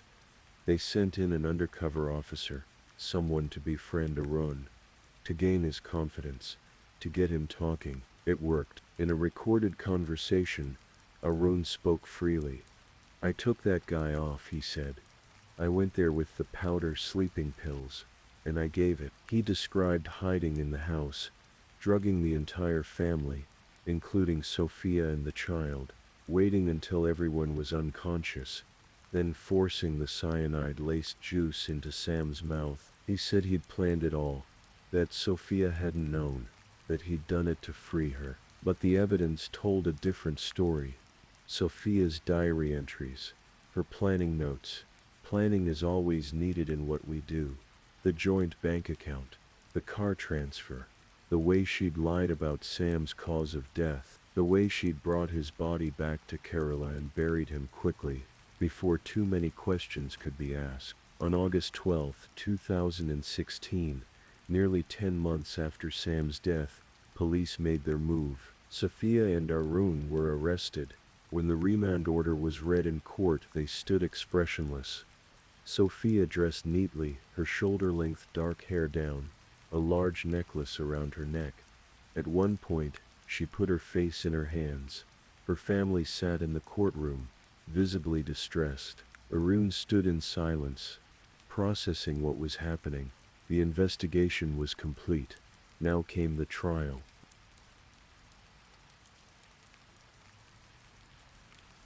The trial began in January of 2018.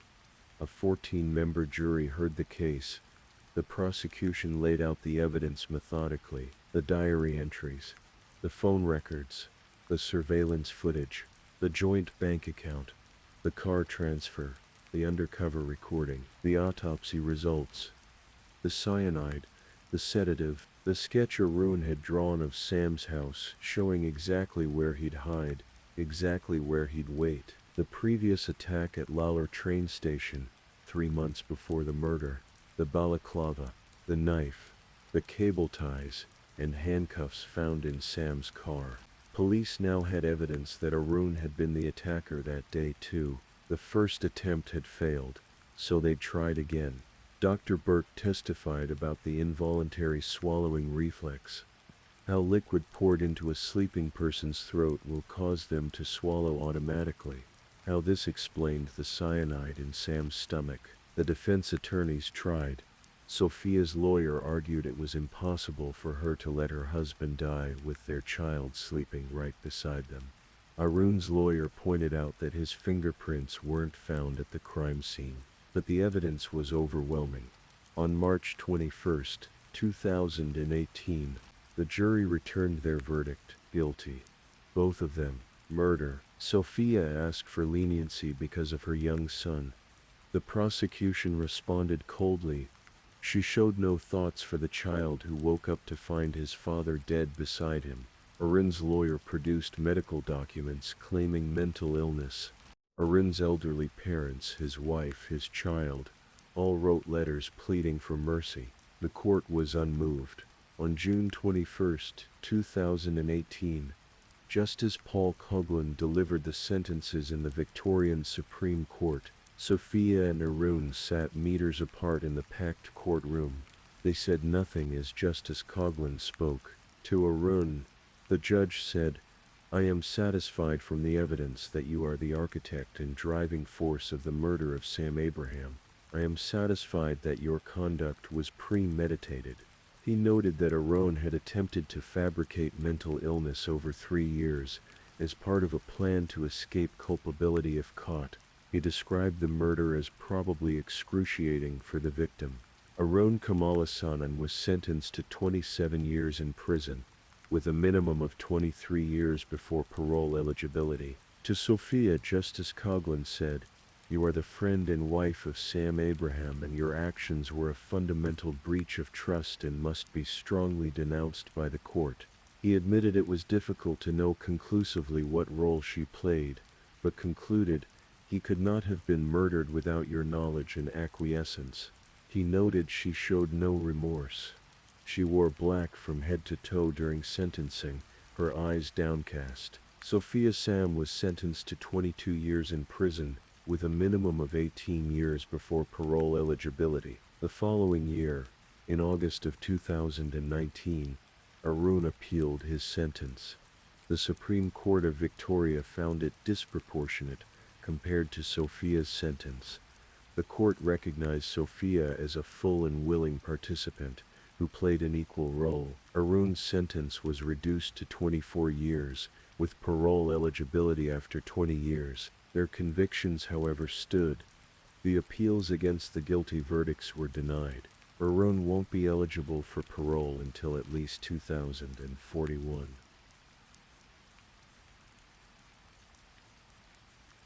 Sam and Sophia's son was 7 years old when his mother was sentenced. He now lives with Sophia's sister Sonia and her husband in Melbourne. Sophia's parents are also in Melbourne, but Sam's parents, Samuel and Leela, want custody of their grandson. They fear for his safety with Sophia's family.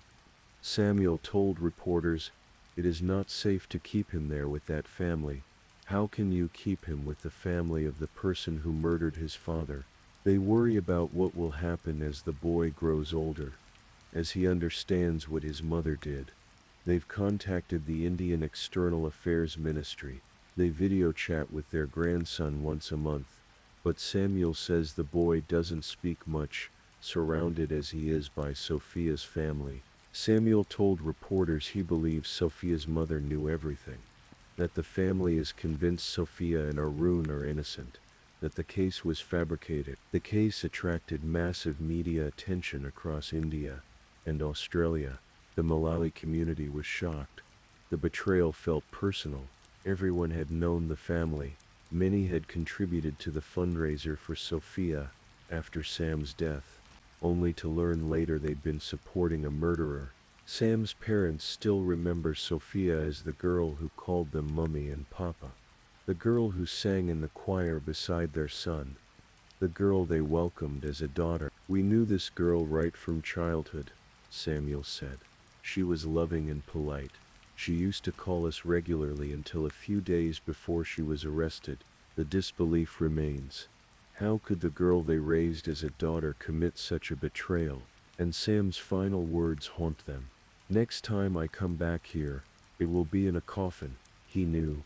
Somehow he knew, but he couldn't save himself. And so ends the story of Sam Abraham, a man who loved to sing, who led his church choir with warmth and gentleness, who trusted the woman he'd known since childhood, who forgave her once when he discovered her affair, hoping their marriage could be saved. A man who died in his own bed, poisoned by his wife and her lover, with his 6-year-old son sleeping beside him. The case reminds us that the most dangerous betrayals come from those we trust most deeply, that evil doesn't always look like evil. Sometimes it looks like the neighbor we grew up with, the voice singing beside us in the choir. But it also reminds us that the truth has a way of surfacing, that justice, though slow, can eventually arrive. Sam Abraham was 33 years old when he died. His son is now a teenager, growing up without his father, without his mother, caught between two families forever divided by an unforgivable act. As you drift towards sleep tonight, let this story remind you of the precious nature of trust, of the weight of our choices, of the echoes our actions create, rippling forward through time, touching lives we may never see.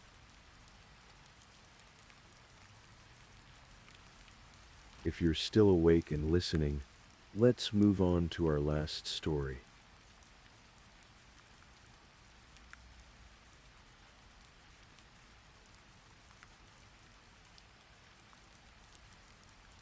Story 5.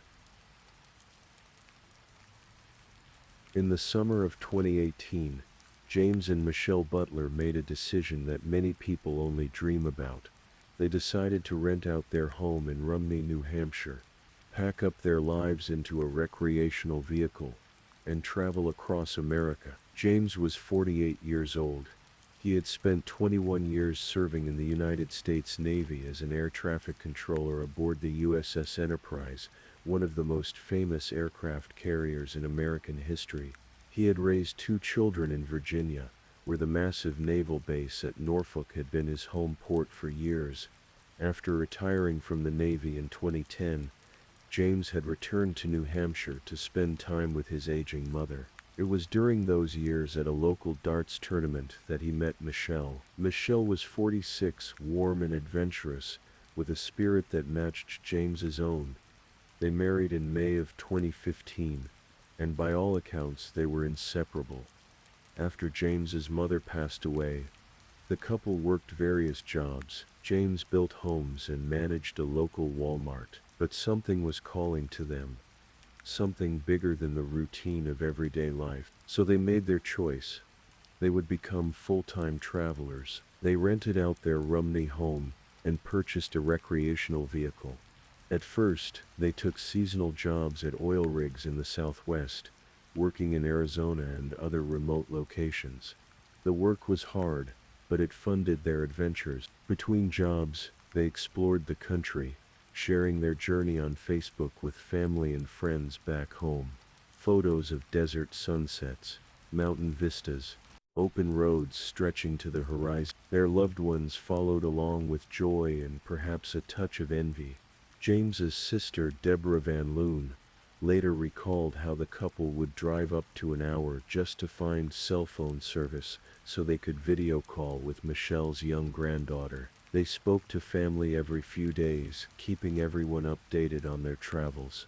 Someone in their extended family was in touch with them nearly every single day. This wasn't reckless wandering. This was a carefully maintained connection to the people who loved them, even as they explored the edges of the American landscape. By the autumn of 2019, James and Michelle had finished their most recent work assignment and were heading east.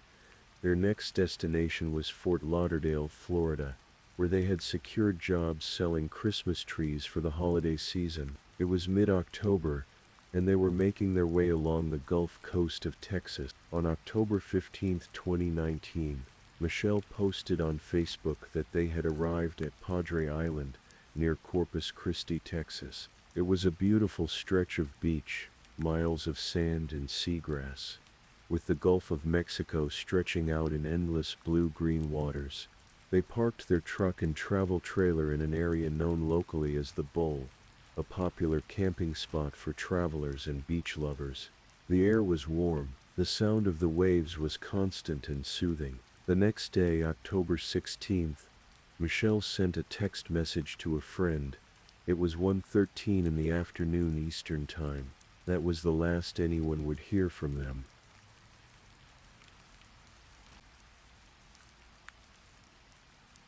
When you're close to someone, you develop rhythms, patterns of communication that become as natural as breathing. For the Butler family, those patterns were sacred. Regular phone calls, video chats with grandchildren, updates about where they were and where they were going next. So when the calls stopped, the family noticed immediately. Days passed. October 17th, October 18th, October 19th. No word from James or Michelle. Their phones went to voicemail. Their social media went silent. For a couple who had been so diligent about staying in touch, this silence was deafening. On October 23rd, after missing a scheduled call, the family filed a missing persons report with authorities in Texas. The Kleberg County Sheriff's Office began their investigation. They knew James and Michelle had last been seen on Padre Island. Their truck, a 2018 silver Chevrolet 2500 pickup, and their white Cedar Creek travel trailer, were also missing. Deputies began searching the area, checking with local businesses, reviewing surveillance footage. What they found was troubling. On October 21st, surveillance cameras at the United States-Mexico border had captured an image of the Butler's truck and trailer crossing into Mexico, but the man driving wasn't James Butler. The figure at the wheel was someone else entirely. The investigation intensified. On October 27th, 4 days after the missing persons report was filed, a Kleberg County deputy was patrolling an area of beach near mile marker 263, south of Bob Hall Pier. The area is remote, covered in sand dunes and seagrass. Wildlife is common there: birds, coyotes, the occasional bobcat. The deputy was investigating a cell phone ping in the area, trying to get GPS coordinates, when he noticed something disturbing in the sand, something that didn't belong. It appeared that animals had been digging in a particular spot, and they had uncovered something terrible. The deputy secured the scene. As darkness fell, he called for backup and equipment. Lights were set up. The area was cordoned off. They would wait until morning to proceed carefully. The next day, October 28th, investigators began excavating the site. They found Michelle Butler's body first, buried in a shallow grave in the sand. Her remains were badly decomposed from the heat and the wildlife activity. Beneath her body they found James. The couple had been shot to death and buried together on the beach where they had camped.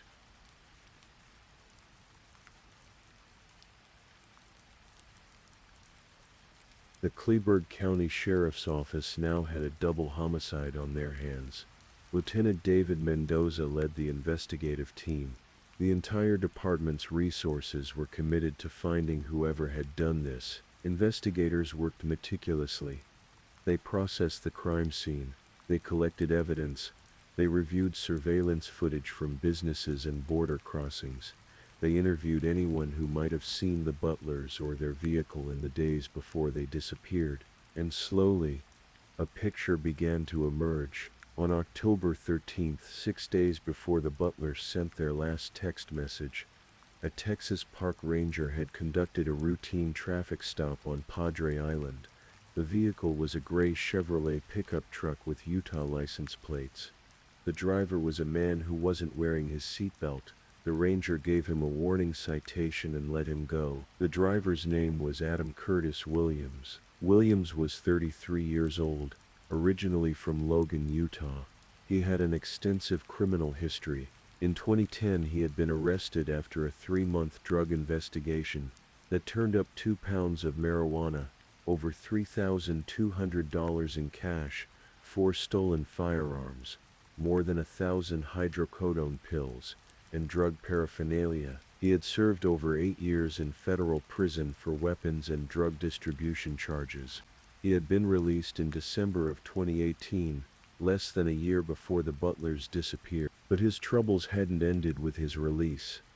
In April of 2019, Williams had been charged with multiple felonies in Utah, including sexual assault and aggravated assault. He was out on bond, awaiting trial. In June, he had been arrested for domestic violence. In July, he had been convicted of driving under the influence. Adam Williams was a man who should not have been free. On November 1st, the bodies found on Padre Island were positively identified as James and Michelle Butler. On November 4th, the park ranger who had stopped Williams on October 13th saw the surveillance photo of the man driving the Butler's truck across the border into Mexico. He recognized him immediately. It was the same man he had pulled over, Adam Curtis Williams. Investigators also learned that Williams had been traveling with a woman named Amanda Nover. She was 32 years old, also from the Logan, Utah area. She had her own criminal history, though less serious than Williams's: misdemeanor assault, public intoxication, disorderly conduct. She had a 3-year-old daughter who was with them. On November 5th, authorities released Williams's name and photo to the public, asking for tips about his whereabouts. The next day, November 6th, they got the break they needed. Williams and Nover had fled deep into Mexico. They had driven hundreds of miles south, all the way to the state of Jalisco, over 700 miles from the Texas border. They were attempting to sell the Butler's travel trailer to an RV park owner in the area, but the owner recognized Williams from the news coverage. He had seen the wanted posters. He had seen the surveillance photos. He called the authorities. U.S. Marshals stationed in Guadalajara moved quickly. They worked with Mexican law enforcement to locate and apprehend both Williams and Nover. The arrest was made without incident. Nover's 3-year-old daughter was with them, and was safely taken into custody to be returned to family. Williams and Nover were extradited back to the United States. Williams was taken to Houston, then driven to the Kleberg County Jail in Kingsville, Texas. Nover followed shortly after. On November 8th, both appeared separately in court. They were each charged with felony theft of the Butler's vehicle. Bond for each was set at $1 million. The murder charges would come later.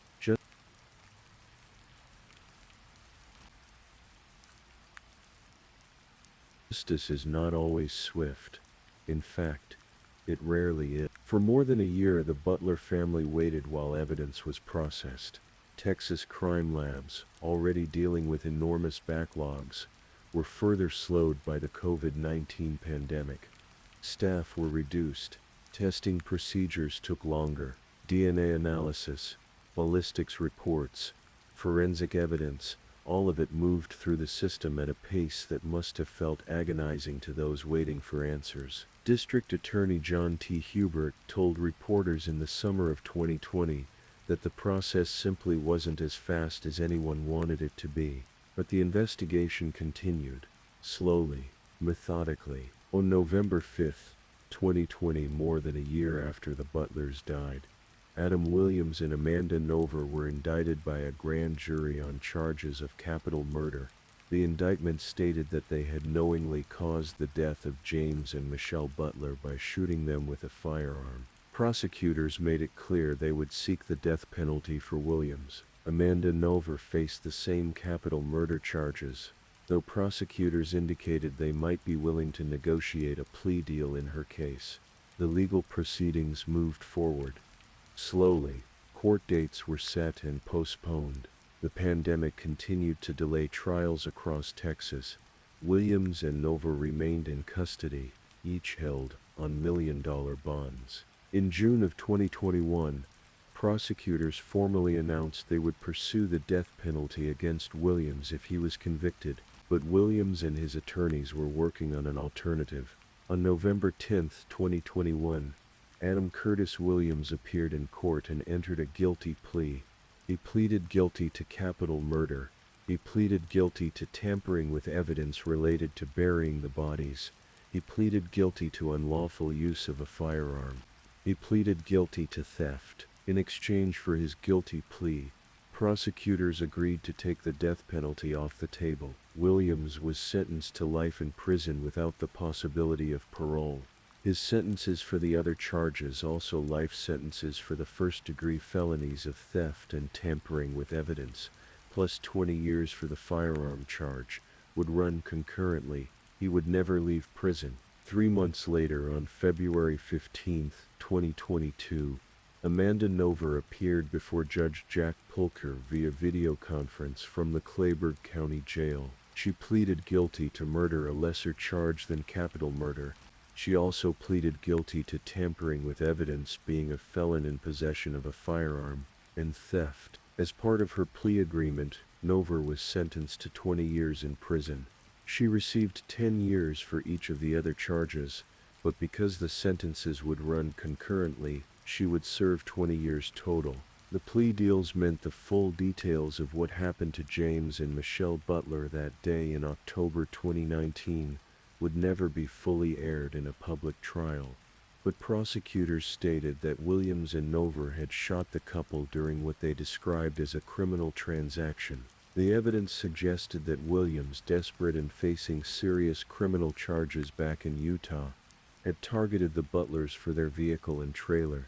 He needed a way to flee to Mexico, and James and Michelle had exactly what he needed. It's unclear if the Butlers realized they were in danger. Did Williams approach them under some pretense? Did he pretend to be a fellow traveler in need? We may never know the exact circumstances. What we do know is that sometime between October 16th and October 19th, Williams shot both James and Michelle Butler. With Nover's help, he buried their bodies in a shallow grave on the beach where they had been camping. He took their truck, their trailer, and their belongings, including a lawnmower worth nearly $30,000 that was stored in the trailer. On October 21st, Williams drove the Butlers' truck across the border into Mexico, towing their trailer behind him. Amanda Nover was in the passenger seat. Her 3-year-old daughter was with them. By the time the Butlers' bodies were discovered on October 27th, Williams and Nover were already hundreds of miles into Mexico, attempting to start a new life with stolen property and blood on their hands.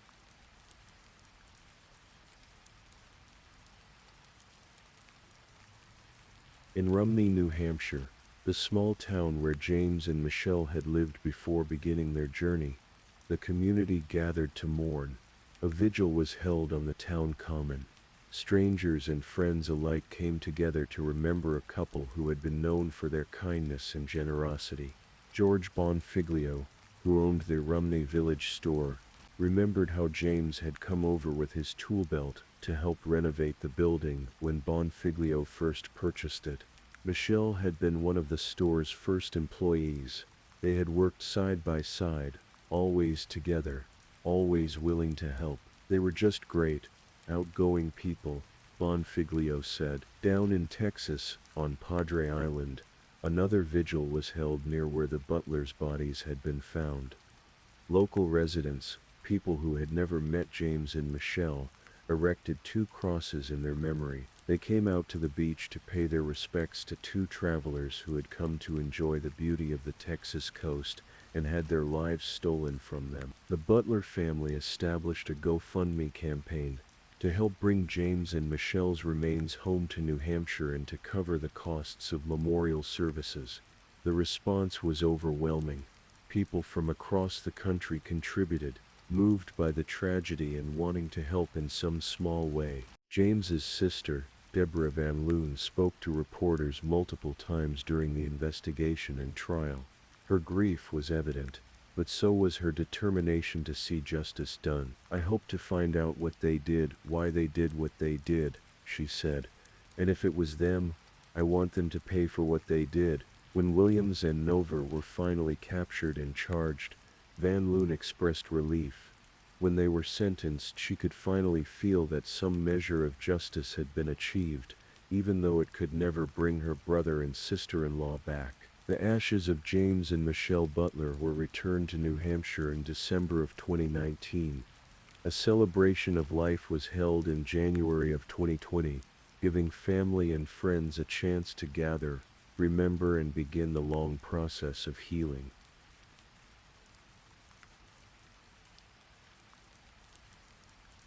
The murder of James and Michelle Butler is a story that resonates because it touches on something many of us dream about: freedom, adventure, the open road.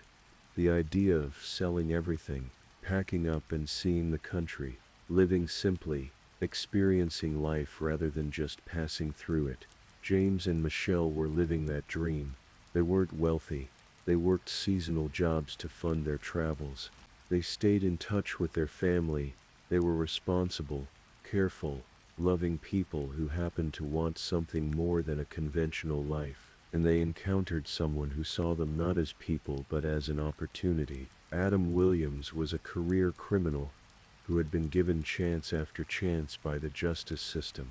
Despite multiple felony convictions, despite charges of sexual assault and domestic violence, despite being on probation and facing new charges, he was free. He was able to travel to Texas. He was able to commit murder. The question that haunts many people who followed this case is simply how. How was someone with Williams's history allowed to be free? How did a park ranger stop him just days before the murder but find no reason to detain him? How many opportunities were there to prevent this tragedy? Amanda Nover's role remains somewhat ambiguous. Was she an equal participant in the murder? Or was she trapped in a relationship with a violent man and too afraid to refuse his demands? The court records don't give us those answers. What we know is that she was there. She helped bury the bodies. She helped steal the Butler's belongings. She crossed the border with Williams, attempting to escape to a new life in Mexico. Her 20-year sentence reflects a judgment that she bears responsibility, even if not to the same degree as Williams. The RV community was shaken by this case. Millions of Americans live and travel in recreational vehicles, and the sense of community among RVers is strong. People look out for each other. They share camping spots and travel tips. They help strangers with mechanical problems and offer advice about the best routes and destinations. James and Michelle Butler were part of that community. Their deaths served as a stark reminder that evil can find you anywhere, even in the most beautiful and peaceful settings. Tonight, as you drift towards sleep, think about James and Michelle Butler. not as victims but as two people who chose to live fully. They loved each other. They loved their family. They shared their adventures with joy and enthusiasm. Their lives were cut short by violence and greed, but their story is also one of love, courage, and the pursuit of dreams. James spent 21 years serving his country aboard an aircraft carrier. He raised children, he built homes, he met a woman at a dart tournament, and fell in love. He decided at 48 years old that there was still so much world to see. Michelle was a grandmother who video called her granddaughter every few days. No matter where she was, she posted photos of sunsets and beaches. She worked alongside her husband, whether it was at an oil rig or helping renovate a small town store. She was warm. She was kind. They parked their trailer on a beautiful beach on the Gulf of Mexico in October of 2019. The waves rolled in. The seabirds called. The sun set over the water, and they never left. But their memory remains in the hearts of their family, in the vigils held by strangers who were moved by their story, in the two white crosses that stood on that Texas beach, marking the spot where two travelers ended their journey far too soon. Thank you so much for spending your night with Midnight Crime Stories. I hope the stories kept you company and helped you drift a little closer to sleep. If you're still awake, leave a final comment. Tell me which story stood out to you the most tonight. Don't forget to like this video and subscribe for more calm, late-night true crime. Sleep well, stay safe, and I'll see you in the next one. Good night.